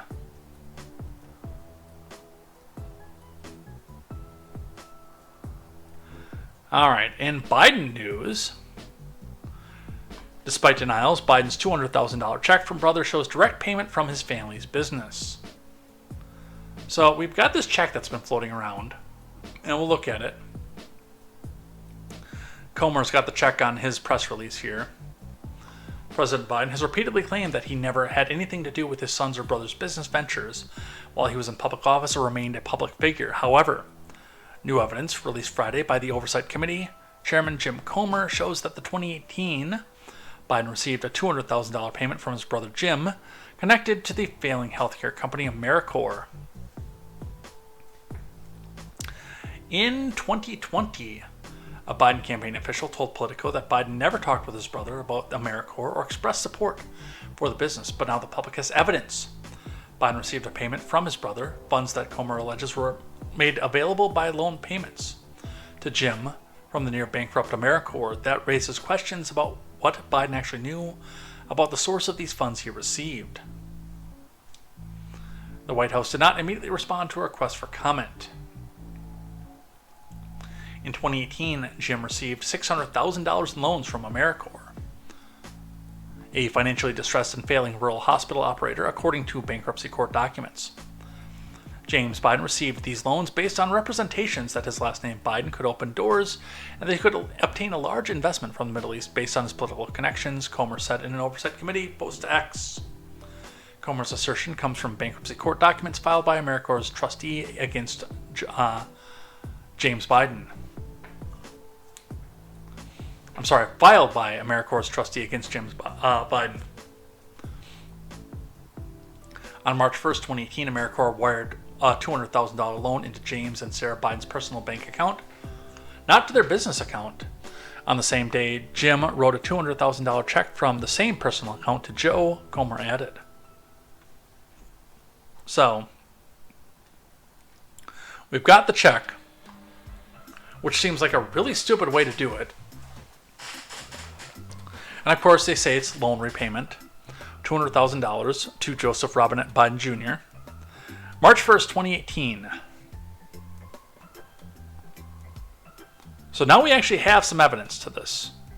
A lot of this is going to get swept under the rug. There's a reason that I wanted to make sure that we got to this today. Because of Israel. That's another big part of the reason, by the way, because so many people are vested in that conflict. A lot of this stuff goes under the rug at this point. But we also have CBS saying GOP panel raises questions about the check from Jim. Biden spokeswoman says there's zero evidence of wrongdoing. Because that's going to be the lead that CNN goes to. And then when people try to talk about it over on X, formerly known as Twitter, it'll be, oh, but it's the spokesperson says that there's zero evidence. There's no evidence. Why are we even talking about this? There's no evidence.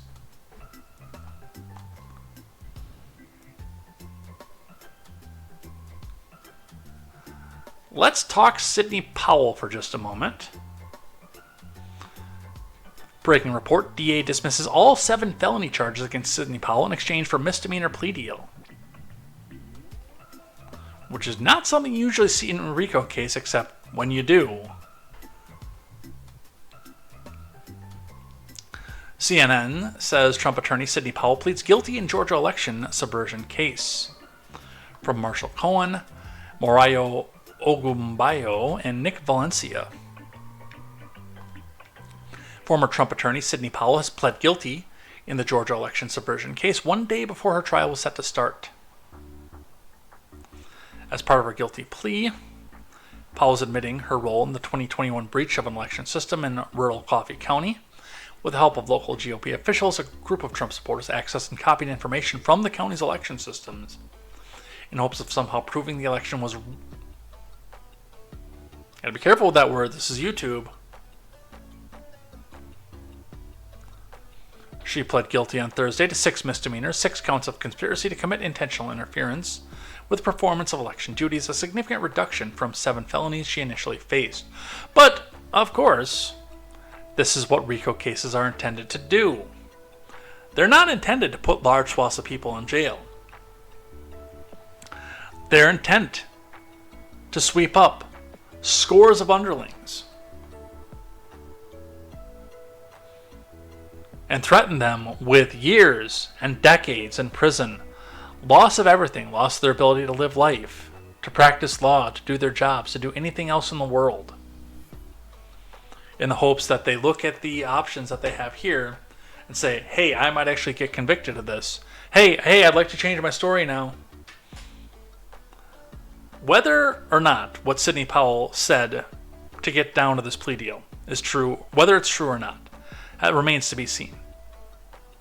I'm not going to say one way or another whether or not it's true. I know a lot of people that are extremely pro-Trump are going to say that it's absolutely false and she's just saying a lie to get out of prison time. And a lot of people that want to see the Orange Man in prison forever say that every word that she said now is absolute gospel, and everything that she said when she was on the campaign trail was a lie. But as long as she's saying stuff that we agree with, now it's completely gospel, and how dare you question it? It is going to come down, of course, as always, to what a jury of peers has to say about this. I don't know whether or not it's true. You don't know whether or not it's true. Sidney Powell is the only person who knows whether or not what she said is true. Even the prosecutors don't. They just know that she said probably what it is they wanted to hear. And only Powell knows what the truth is. We can hopefully come close to it with a jury of peers. That is yet to be seen. But that's what these things do. Again, hey, if you just say that your boss was the one that orchestrated this whole thing and hired all these other people to kill these people, even though we have no evidence of that, all these felony charges, they go away. Don't you want these to go away? Do you want to spend the rest of your life in prison? No, come on, just say into this microphone exactly what we want you to say, and everything will be fine. They got Chesborough too, but I know we're running up on the clock and there are some other things that I want to get to off of this. Speaking of Trump, a legal victory for him at this point. Julie Kelly reporting, which didn't we start with Julie Kelly too? No, End Wokeness is who we started with. Julie Kelly reporting new Trump files motion to put on hold a gag order pending appeal. Thug Jack Smith opposes it, and Julie Kelly's all in for Trump, so of course she sees Jack as a thug. The introduction to this to the stay was: no court in American history has imposed a gag order on a criminal defendant who is campaigning for public office, least of all on the leading candidate for president of the United States. We're in completely uncharted territory to begin with. This court's opinion and order on October 17th, Document 105, the gag order, was the first of its kind. Given its extraordinary nature, one would expect an extraordinary and compelling justification for the gag order, but that is conspicuously absent. Instead, the court generically states it must enter the gag order to prevent supposed threats and harassment. This theory falters under even minimal scrutiny. Yeah, because typically when you do a gag order, it's something that's very, very specific. Because of the First Amendment's role in public discourse. First, as the prosecution concedes, President Trump has not unlawfully threatened or harassed anyone. The government's motion does not seem to allege that President Trump has actually violated any of the conditions of release or other federal law. Thus, unsurprisingly, the prosecution presents no witnesses who say they feel threatened or harassed by Trump. In fact, when asked at oral argument about evidence supporting concern, the prosecution admitted, of course, this precedent is speculative. We're not going to know if these witnesses are intimidated or if this threatening activity is intimidating other witnesses until folks testify at trial, and we may not even know.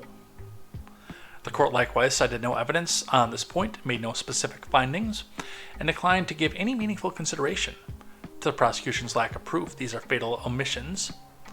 A prior restraint cannot be based on speculation. Rather, the prosecution must demonstrate a clear and present danger to a compelling government interest. U.S. versus Ford. Unable to justify the gag order based on President Trump's actions, the prosecution pivots to third parties, alleging that unnamed others outside of President Trump's control acted. And I believe the document goes on from here. Nope, that's where it ends right there, on acted. But yeah, I mean, what they're saying is that Trump supporters are the ones who are doing the threatening. Which, it's dubious at best, legally. But it was enough. From ABC, judge temporarily halts Trump's limited gag order in federal election interference case. Catherine Falder's reporting for ABC. The federal judge overseeing former President Trump's election interference case in D.C. on Friday temporarily halted the limited gag order she had placed on former president on Monday. U.S. District Judge Tanya Chutkan requested briefings from the government and from Trump's lawyers, following Trump's appeal of her order earlier on Friday. In her order on Monday, Chutkan ruled that Trump is prohibited from making or reposting statements publicly targeting Special Counsel Smith and his staff, as well as Chutkan's staff and the staff of other D.C. District Court personnel. She additionally barred him from making statements about potential witnesses in the case and the substance of their potential testimony. The decision appeared to place a court-ordered restriction on much of the rhetoric that's central to Trump's campaign to regain the White House in 2024, which, I mean, if that's your entire campaign, that's a problem in and of itself, but the freedom of speech must be preserved in this country. Smith's team had urged the judge to impose restrictions on Trump in order to protect potential jurors in the case, even though we're not even anywhere close to jury selection, citing the former president's conduct on social media regarding people involved in his various legal battles. So, this is the right decision. And I hope this becomes more permanent because, I mean, again, we're on foundational principles of this country. Meanwhile, in the civil trial, NPR reporting again, and remember you should donate $5,000 to NPR so they can tell you how bad Trump is. But a judge fines Trump $5,000 after post-maligning court staffer found on campaign website. Coming to NPR from the Associated Press, but still hit that donate button because they need our money to gather from the Associated Press and tell you how evil Donald Trump uniquely is. Let's see what they have to say.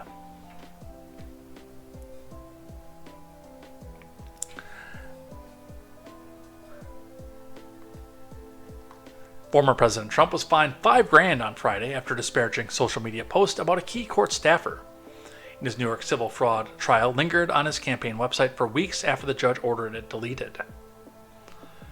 Judge Engoron avoided holding Trump in contempt for now, but reserved the right to do so and possibly even put the 24 Republican frontrunner in jail if he again violates the limited gag order barring case participants from personal attacks on the court staff. Engoron said in a written ruling that he is way beyond the warning stage, but that he was only fining Trump a nominal amount because this was the first-time violation, and Trump's lawyers said the website's retention of the post had been inadvertent. So basically this was more of a to get its attention, according to what Engoron said.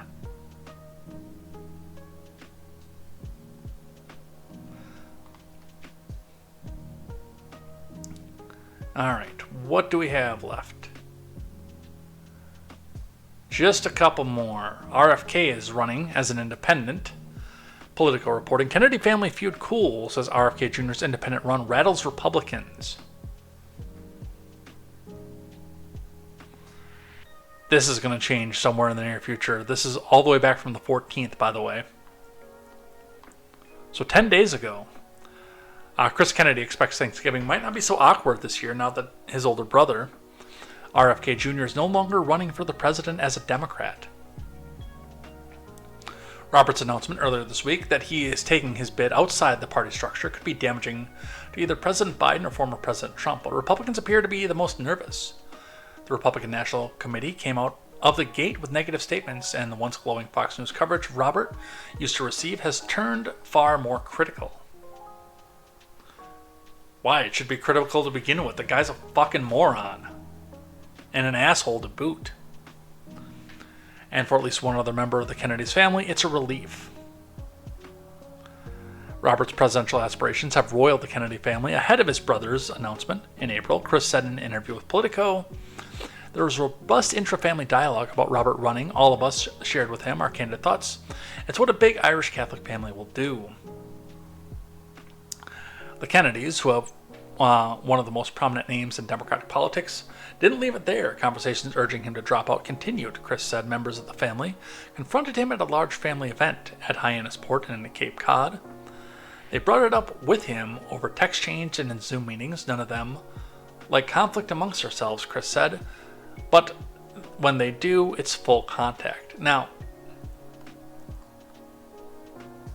RFK Jr. is being seen as a threat to Republicans right now because he's being astroturfed to be. It is one of the biggest tricks in Democratic politics right now. So RFK ran as a Democrat, espousing views that would make him appealing to certain aspects, not the entire GOP, but certain aspects of the GOP. And those were the only things that got talked about. Those were actually the only things that he got in trouble for.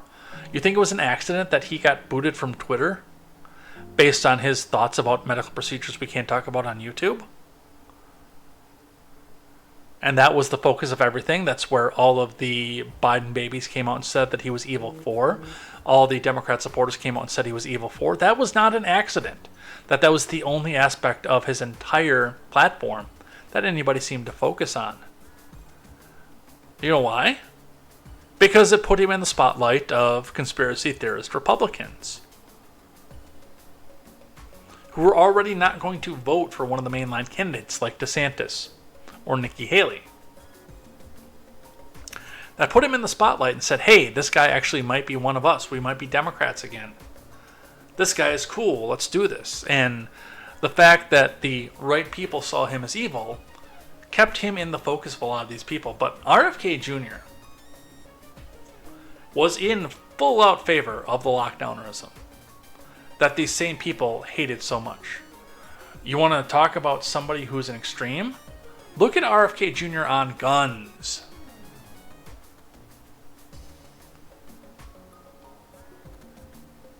RFK Jr. is worse than Biden on firearms.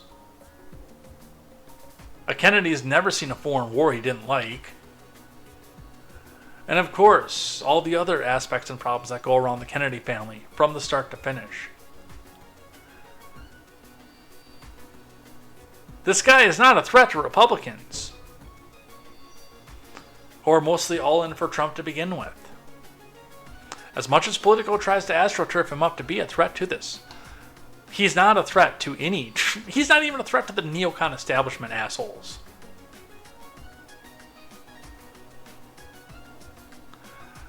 And you want to know why? Here's a big reason why. New York Post reporting. RFK Jr. comes out in favor of reparations, carving out a lane to Biden's left. Does this sound like a guy who's going to draw a lot of Republican support? You're out of your fucking mind.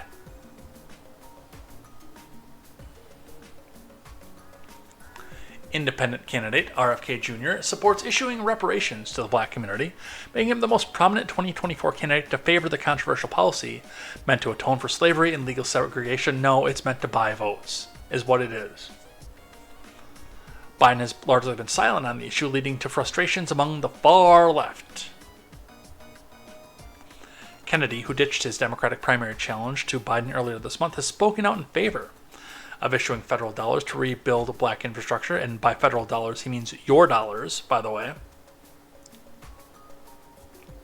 To rebuild black infrastructure like banks and businesses, as well as direct redress payments or tax credits rather than no strings cash giveaway. Now, if you feel that guilty and you want to give a bunch of tax credits out there and you can cut the spending to go with it, I have no problem with that. Taxation is theft. But to take hard-earned cash from you, from me, to give away to other people, that's where I draw the line.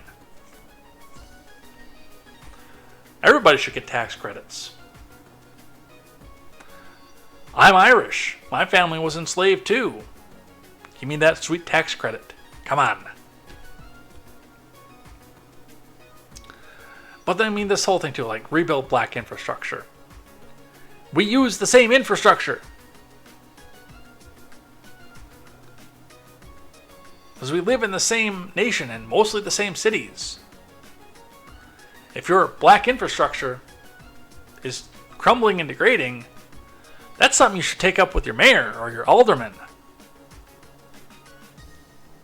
Not RFK Jr. But again, the reason I'm bringing this up does this sound like something that would endear RFK Jr. to deep-seated racist Republicans that you all insist that that's what they are. You guys are morons. AP, Politico, you guys are morons. Alright, and the last one before we get out of here and do the rules of acquisition and things I like and things that I hate. I've got a real culture war one for things I hate today. Not something a lot of people would expect me to weigh in on. I want to make a one-off video on this one too. Even though I have to go back and re-record my Nikki Haley video because the war in Israel has completely changed the structure of that video. The Daily Wire reporting, Chauvin attorney breaks down conviction appeal to Supreme Court. Nationwide significance. Amanda Prestigiacomo reporting, attorneys for Derek Chauvin have filed a petition asking the Supreme Court to hear an appeal to the contentious and highly publicized case concerning the death of St. George, hallowed be his name. The High Court this past summer declined to hear the case.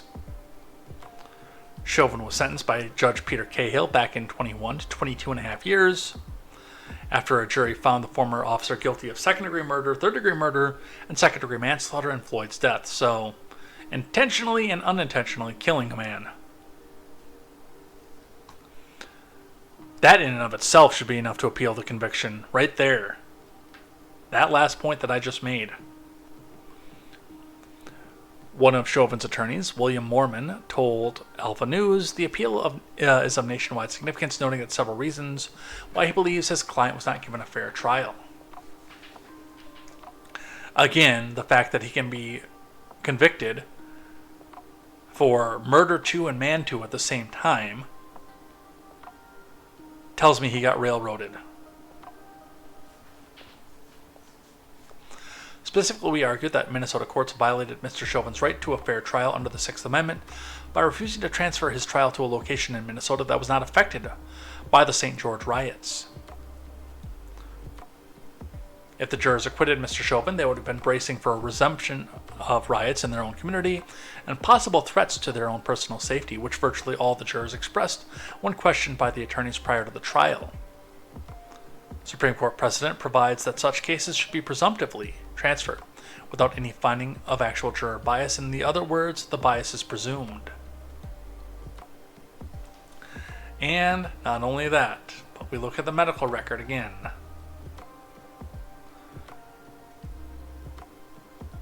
Document 20-3700, page 2. No life-threatening injuries identified. No facial, oral, mucosal, or conjunctival petechiae. No injuries to the anterior muscles of the neck or laryngeal structures. No scalp or soft tissue, skull, brain, or injuries. No chest wall soft tissue injuries. Incision and subcutaneous dissection of posterior and lateral neck and shoulders, and buttocks negative for occult trauma. But fentanyl, 11 nanograms per milliliter, which would kill an elephant, and norfentanyl, 5.6 nanograms per milliliter. So that's something I like to see brought up in a different venue as well. Will it happen? I am doubtful. But I'd like to see this trial get rehashed and redone without the riots involved. I'd like to see it happen under the Biden admin too, because that does take the riot avenue off of it. Because if we start going with the riots, that means that Mr. Biden has lost control, and we can't have that in political imaging. That's why we never got a riot over Patrick Loyola, who was, in fact, wrongfully killed. Let's look at the rules of acquisition, and we'll do a couple things I like and a couple things that I hate, and we'll head out of here for the night. Alright, we finished with the 223rd rule of acquisition last week, be beware the man who doesn't take the time for umox. And we will look at the 227th, which is from Star Trek Online, which Mr. Dual Helix tells me is not canon. I'm still going to use it.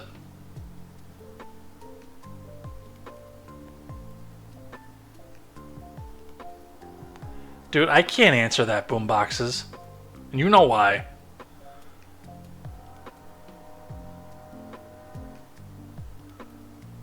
I know where you're going with that. I can't even read that one out loud.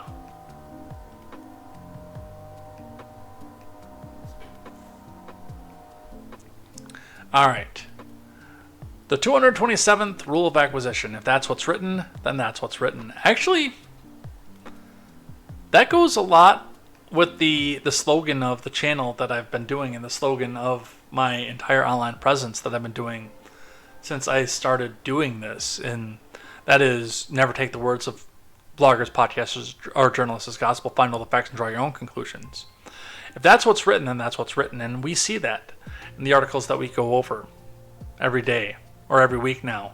It used to be every day. Then I got a job that gave me a lot of hours and pays me a lot of money to keep them afloat. But if that's what's written, then that's what's written. And that is what's written in a lot of these articles. Now, whether you believe it, and that's the point of this rule of acquisition. Whether you believe it, it's on you. If that's what's there, it's there. But it's up to you to read it, understand it, push back on it, find where the weaknesses are, find where the falsehoods are, and put your own belief system on that. I mean, they talk about certain medical procedures we can't talk about on YouTube being the end-all and save-all and preventing you from getting a certain disease we also can't talk about on YouTube. If that's what's written, that's what's written. I still don't believe it. I'm still not going to get that certain medical procedure. But if that's what's written, that's what's written.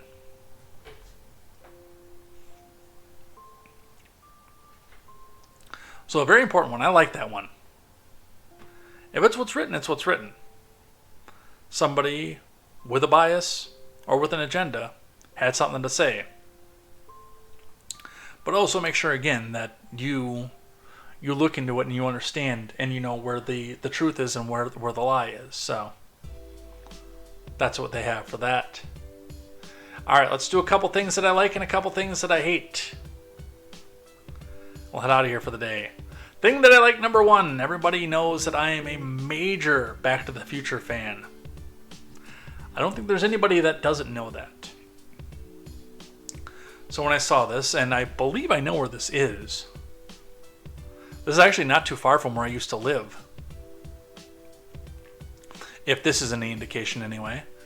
A 1981 DeLorean with only 977 miles on it was unearthed in a Wisconsin barn. I would love to have a DeLorean. That is one of my dream cars, and I know because they were so rare, it is out of reach for me for pretty much the entirety of my life. But I would love to have a real DeLorean. A replica I would take too at this point, but I would love to have a real DeLorean. Even this one with only 977 miles. Eric S. Hanley reporting. When Mike McElhatton of Illinois-based DeLorean Midwest got a call from New Mexico about a DeLorean for sale, he wasn't interested. At least not until he found out the car only had 977 miles on the odometer. DeLorean Midwest specializes in repair, sales, and parts distribution for these cult classic cars featured in the Back to the Future movie franchise. He and his partner, Kevin Thomas, met with the 90-year-old owner, Dick, in early October, and the trio found the car sunken like a buried treasure into the dirt floor of a barn. The men perused the vehicle, which was covered in about 2 decades of dust and filled with rodent droppings. In a first for McElhatton, who has seen thousands of DeLoreans in his 16 years working for the business. I didn't even know there were thousands out there. There were live mice running around inside the car. Despite the smell and the resident rodents, these DeLorean fans were smiling. The car, manufactured in April of 1981, appeared to be mostly, if not completely, original. Even down to the blue oil filter, McElhatton thinks could be from the factory. The factory tires were flat, but had plenty of tread left.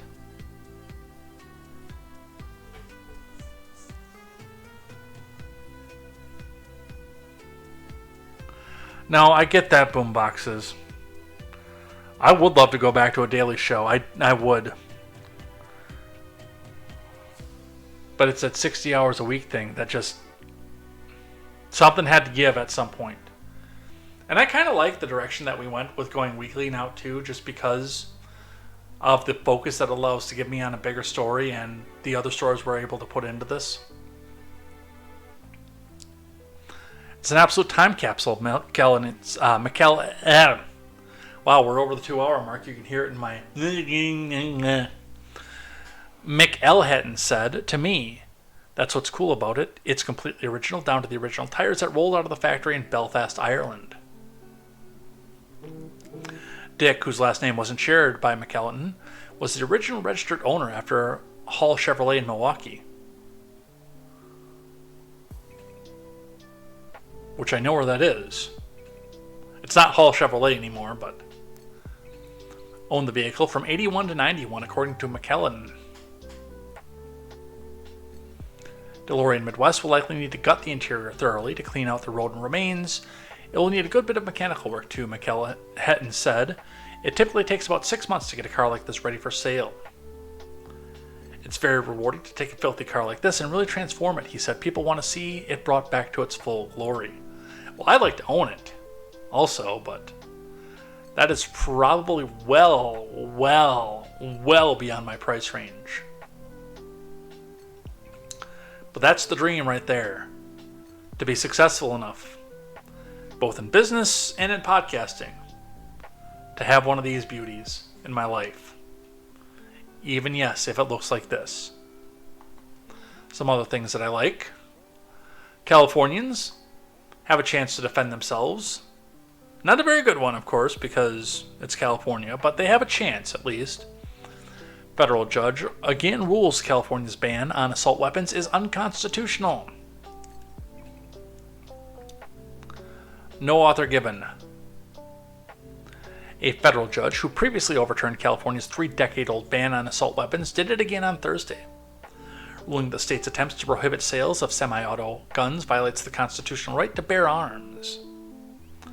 District Judge Robert Benitez of San Diego conceded that powerful weapons like the AR-15 are commonly used by criminals, but said guns are importantly also owned by people who obey the law and feel they need firearms to protect themselves. The state of California posits that its assault weapons ban, the law challenged here, promotes an important public interest of disarming some mass shooters, even though it makes criminals of law-abiding residents who insist on acquiring these firearms for self-defense. Benitez wrote, nevertheless, more than it's required to uphold a ban.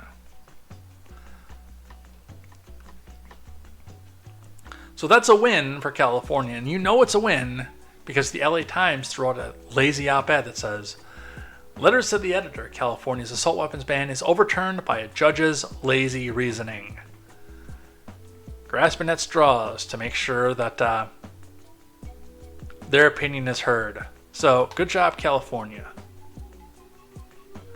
Now let's do a couple things that I hate. Number one, this jerk off.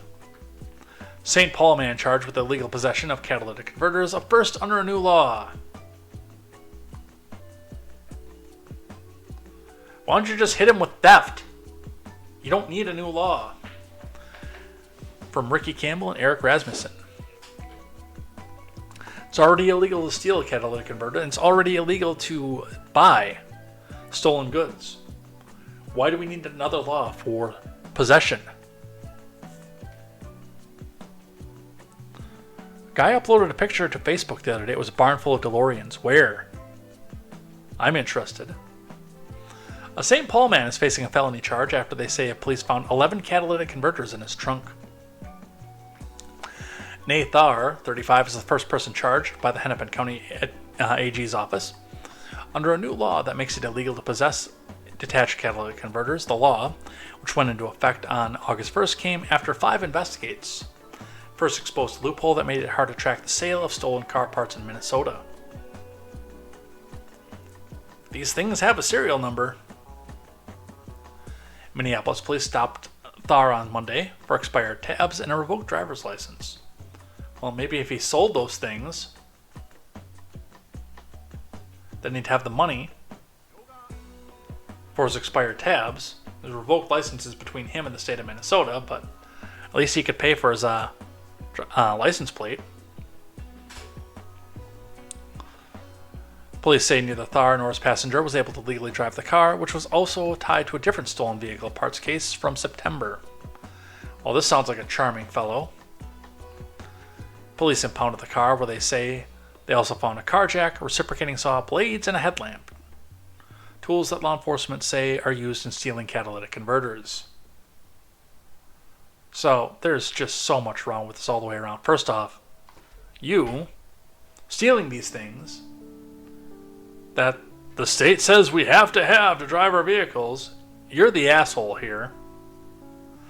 But again, we don't need another law for this kind of stuff. It's already illegal to steal. It's already illegal to receive stolen goods. Hit him on those.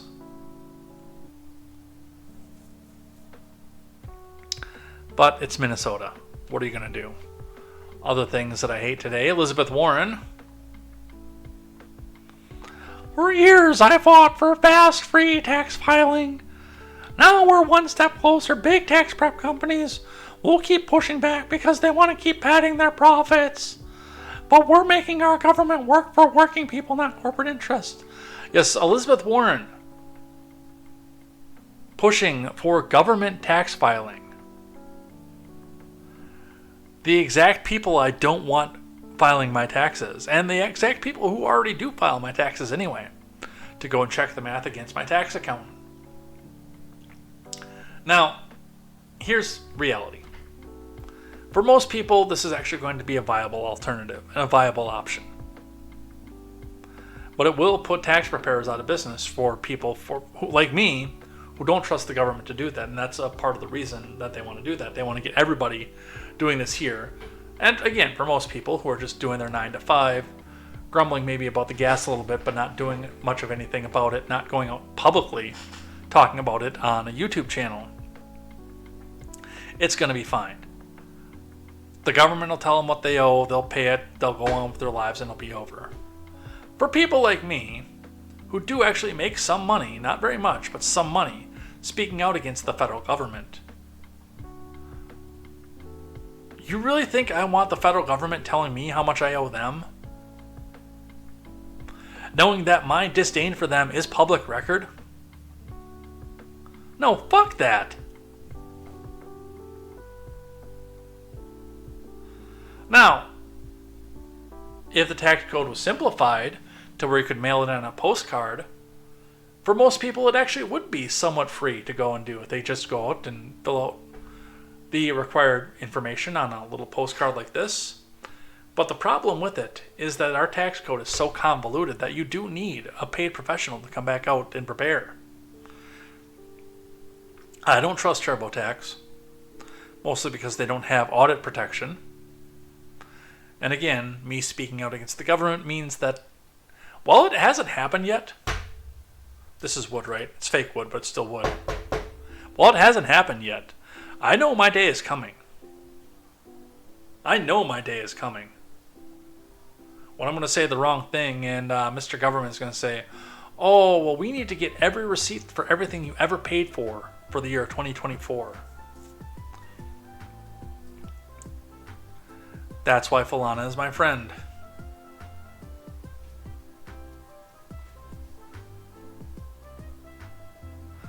So now,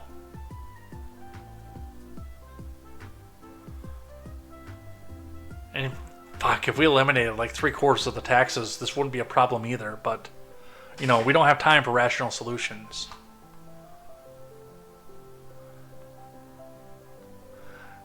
Two sides of the same story. The Daily Mail reporting Trump-supporting influencer Douglas Mackey, a.k.a. Ricky Vaughn, is jailed for 7 months for 2016 election interference after tweeting fake posters towards Hillary Clinton supporters. I don't know if I can say this on YouTube. I know I can't show the meme. I know for a fact I can't show the meme. But this guy just went to jail for posting a meme telling Hillary supporters that they could text their vote, which you cannot do. YouTube. Which you cannot do, YouTube.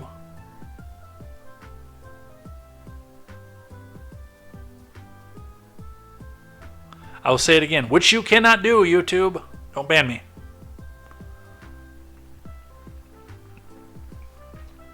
Guys, I know the prevailing theory is that we should just let everybody who has a pulse go out and vote. Bring the age back to 9.5 for voting age. Everybody who has a pulse can vote no matter what they do. And hey, if they can't vote for themselves because they can't hold a crayon for it, then let somebody totally, completely arbitrary go back and do that for them. You know, I'm not that person.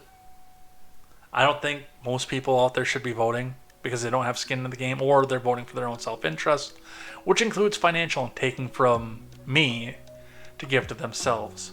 But with that being said, if you are too stupid to go and vet the process of voting, you maybe don't need to have a ballot. This is probably going to get me banned. If you can't go out and vet a meme like this, you should not be making decisions that affect half the country negatively.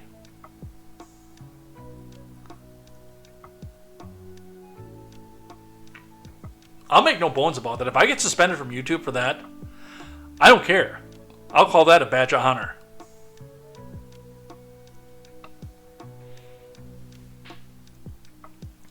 But also the Verge coming out, not just saying that he's a Trump supporter or that he put up the meme, far-right Twitter troll. Why? Because they have to. They got to stick with the narrative. All right, and the culture war side of things that I promised at the beginning of the show. So, a couple different things here. Old Beanie Boy talking about a video which I've not seen yet. I've seen a little bit of this video going around, but I've not watched the full video yet. So I will hold my judgment on this until I see the end of it and where I go with this. But I kind of have an idea where this one's going. But also on this one, my mixtapes, both in the same vein.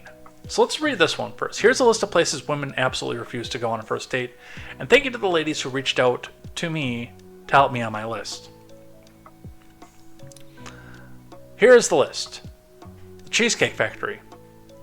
Applebee's, which I've gone on a first date for numerous times. The Olive Garden was been a great spot for first dates when I was poor. Absolutely. Chipotle. I don't know if I've gone out with a girl at Chipotle, but I'm not done for a first. Any fast food chain. That should honestly be a given. Your house. That should be a given, by the way. If you're going to your house for a first date, you're going for something specific there. Wild Wings, Wingstop. For messiness, I would say maybe not, but I mean, you guys both might be really into wings though too. So, Red Lobster. For middle working class America, that's actually a classy place. A buffet. IHOP. Best relationships I've been in started at an IHOP. Thank you very much. Denny's. The gym. I mean, again, if you're really into fitness, that actually would work for you guys. Starbucks is a great place. Church is a great place too, but Starbucks, I don't like Starbucks, but that would be a great place. Any coffee date, ice cream dates, family functions. For a first date, that actually is sending the wrong message, so do keep that in mind. Movie night, Netflix, Hulu, and etc. Again, going back to your house kind of thing. Somewhere that requires a long drive. Well, what if you're meeting from a ways away from each other? I mean, online dating has stretched that field a little bit. Bowling is a great first date. I don't care. Nightclubs, I mean, you don't get to talk, so I can see that. Hookah bar would be a great, I've never done that one, but that would be a good one. A bar for just drinks, also a fantastic place. I've done that one before. Waffle House. Sports event. So, other than the questions going on, where do you go for this? With all these knocked out, where do you even go? This goes along with the video that Beanie Boy is talking about, where the expectation is you spend $200 to $300 on a first date.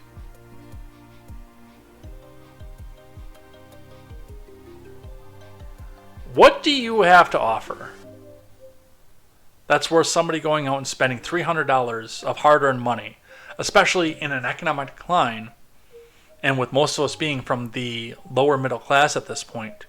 What do you have to offer that's worth $300 on a first date? I hate to tell you this, it's not your ass.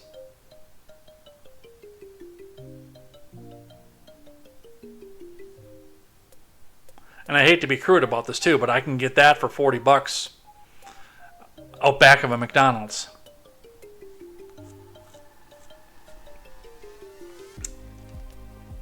A lot of these are fantastic ideas for a first date, especially Cheesecake Factory. That's, for a lot of us, that's a treat. That's an expensive treat for us. Applebee's, Chili's, Chipotle, well, maybe not Chipotle because it's technically fast food. But Applebee's, Chili's, I mean, you got a lot of FaceTime. You've got a lot of ability to sit down and talk. You're typically seated across from each other. But the coffee date thing, that just blows my mind. That's like the best first date in the world. It's low-key enough, especially if you're just meeting from, and I hate to bring these things in here, but like services like Tinder or something, where you're not really sure if it's going to go anywhere. You've invested 2 really nice coffees, maybe 4 really nice coffees if you could both have a couple drinks off of it. You've invested $20 to see if there's chemistry and connection off of this. And then, especially if you do it early enough in the afternoon, you've got the opening where you can go take it out to dinner after that point. You can go to a place that's a little bit fancier and see if you want to invest more time into getting to know a person like this. That's like the best first date. But anything that you do, I mean, you should... The key is not to go back and flash a bunch of cash. I know. I dated, as my friend Eric has liked to say when I was living in Kenosha, I dated as a competitive sport. For like 6 years in Kenosha when I was flat ass broke. And I did just fine, thank you very much. Because I could do creative things and figure creative things out like that.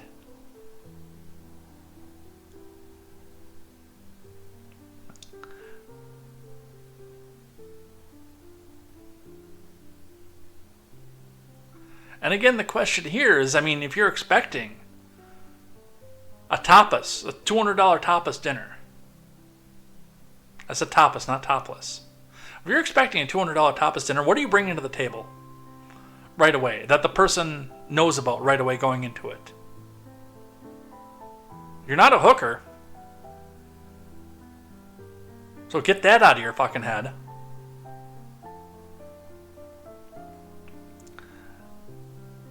The last thing I want to say on this, before I really get myself in trouble on YouTube, is where you go.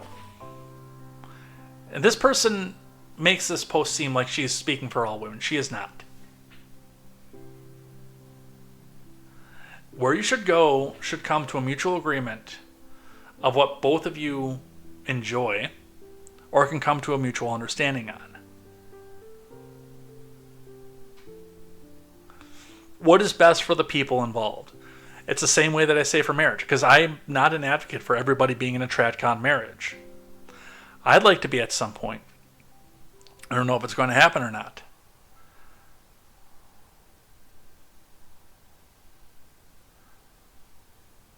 But a first date, just like a relationship, just like a marriage, just like a life partnership, is largely dependent on what's best for both people involved. What works best for both people involved. Not coming out here by some societal standard that most people in the lower middle class, which, by the way, when they're doing crap like this, that's who they're trying to disclude, is the lower middle class.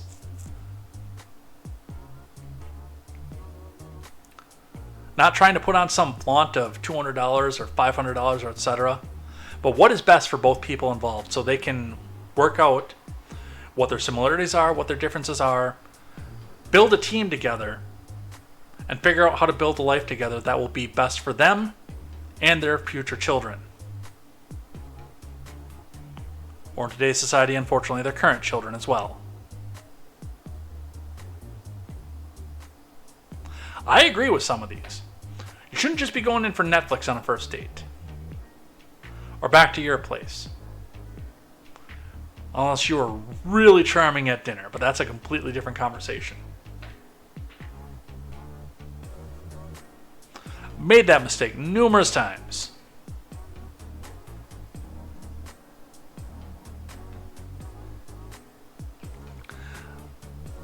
And there are a couple that are, again, because of either fashion or eating faux pas that go along with them, some of these here that would not make a good first date. I don't think wings make a good first date just because they're messy. They're not disgustingly messy, but I mean, you get sauce all over the place. Crab legs is another one you shouldn't do on a first date, just because there's no real eloquent way to eat crab legs. They're delicious, but they're clumsy.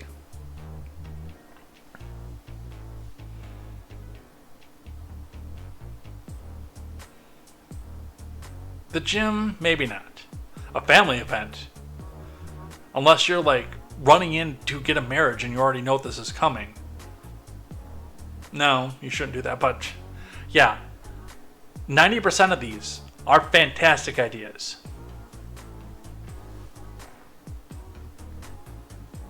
All right. Boombox is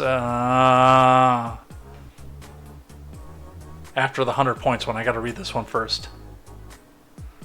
And then I'm done ranting. I saw...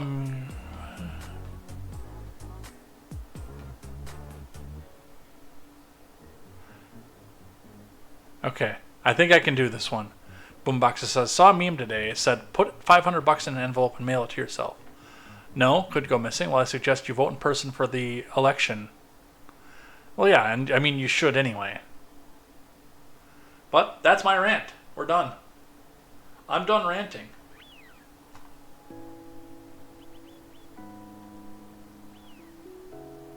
Sure, a lot of people clicked off. Like my Rumble share dumped immediately as soon as I started ranting about that. But that's our show. Where's my outro music? I know I had to do a restart again because, like, Windows 10 is like, oh, restart every week. Because we have great updates for you. Well, I don't want great updates. I just want to keep my computer on all the time. I always forget where my outro music is because I always have it open. There we go.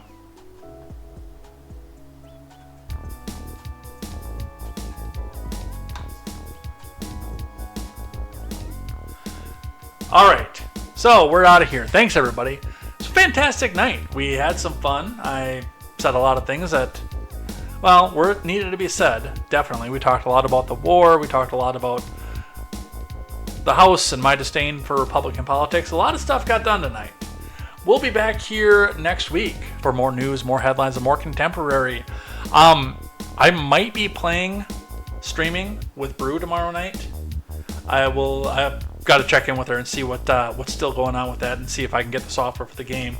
If I don't, because we skipped last week, and I really want to play Final Fantasy X again, we're going to play Final Fantasy X for a little while tomorrow night. Time to be determined, of course. I do need to go figure out when I'm working and when I'm going to get out for that, so we'll see what's happening there. But stick around there. We'll probably do Friday again too, I think, because I have to work on Saturday. So if I can get out of work at a decent hour Friday, we'll do some gaming there. But otherwise, come back and join me on Tuesday to see what happens in the next 7 days. It's going to be interesting. It's going to be fun. We'll probably have some more war updates. We might be in a war by then, a full-scale war at this point. We don't know. It's day to day. We'll see what's happening there. Come back and join me. We'll have some fun then. Take care. Have a good night. See you next time. And until then, I am Jay Edgar, and this is Contemporary. Take care.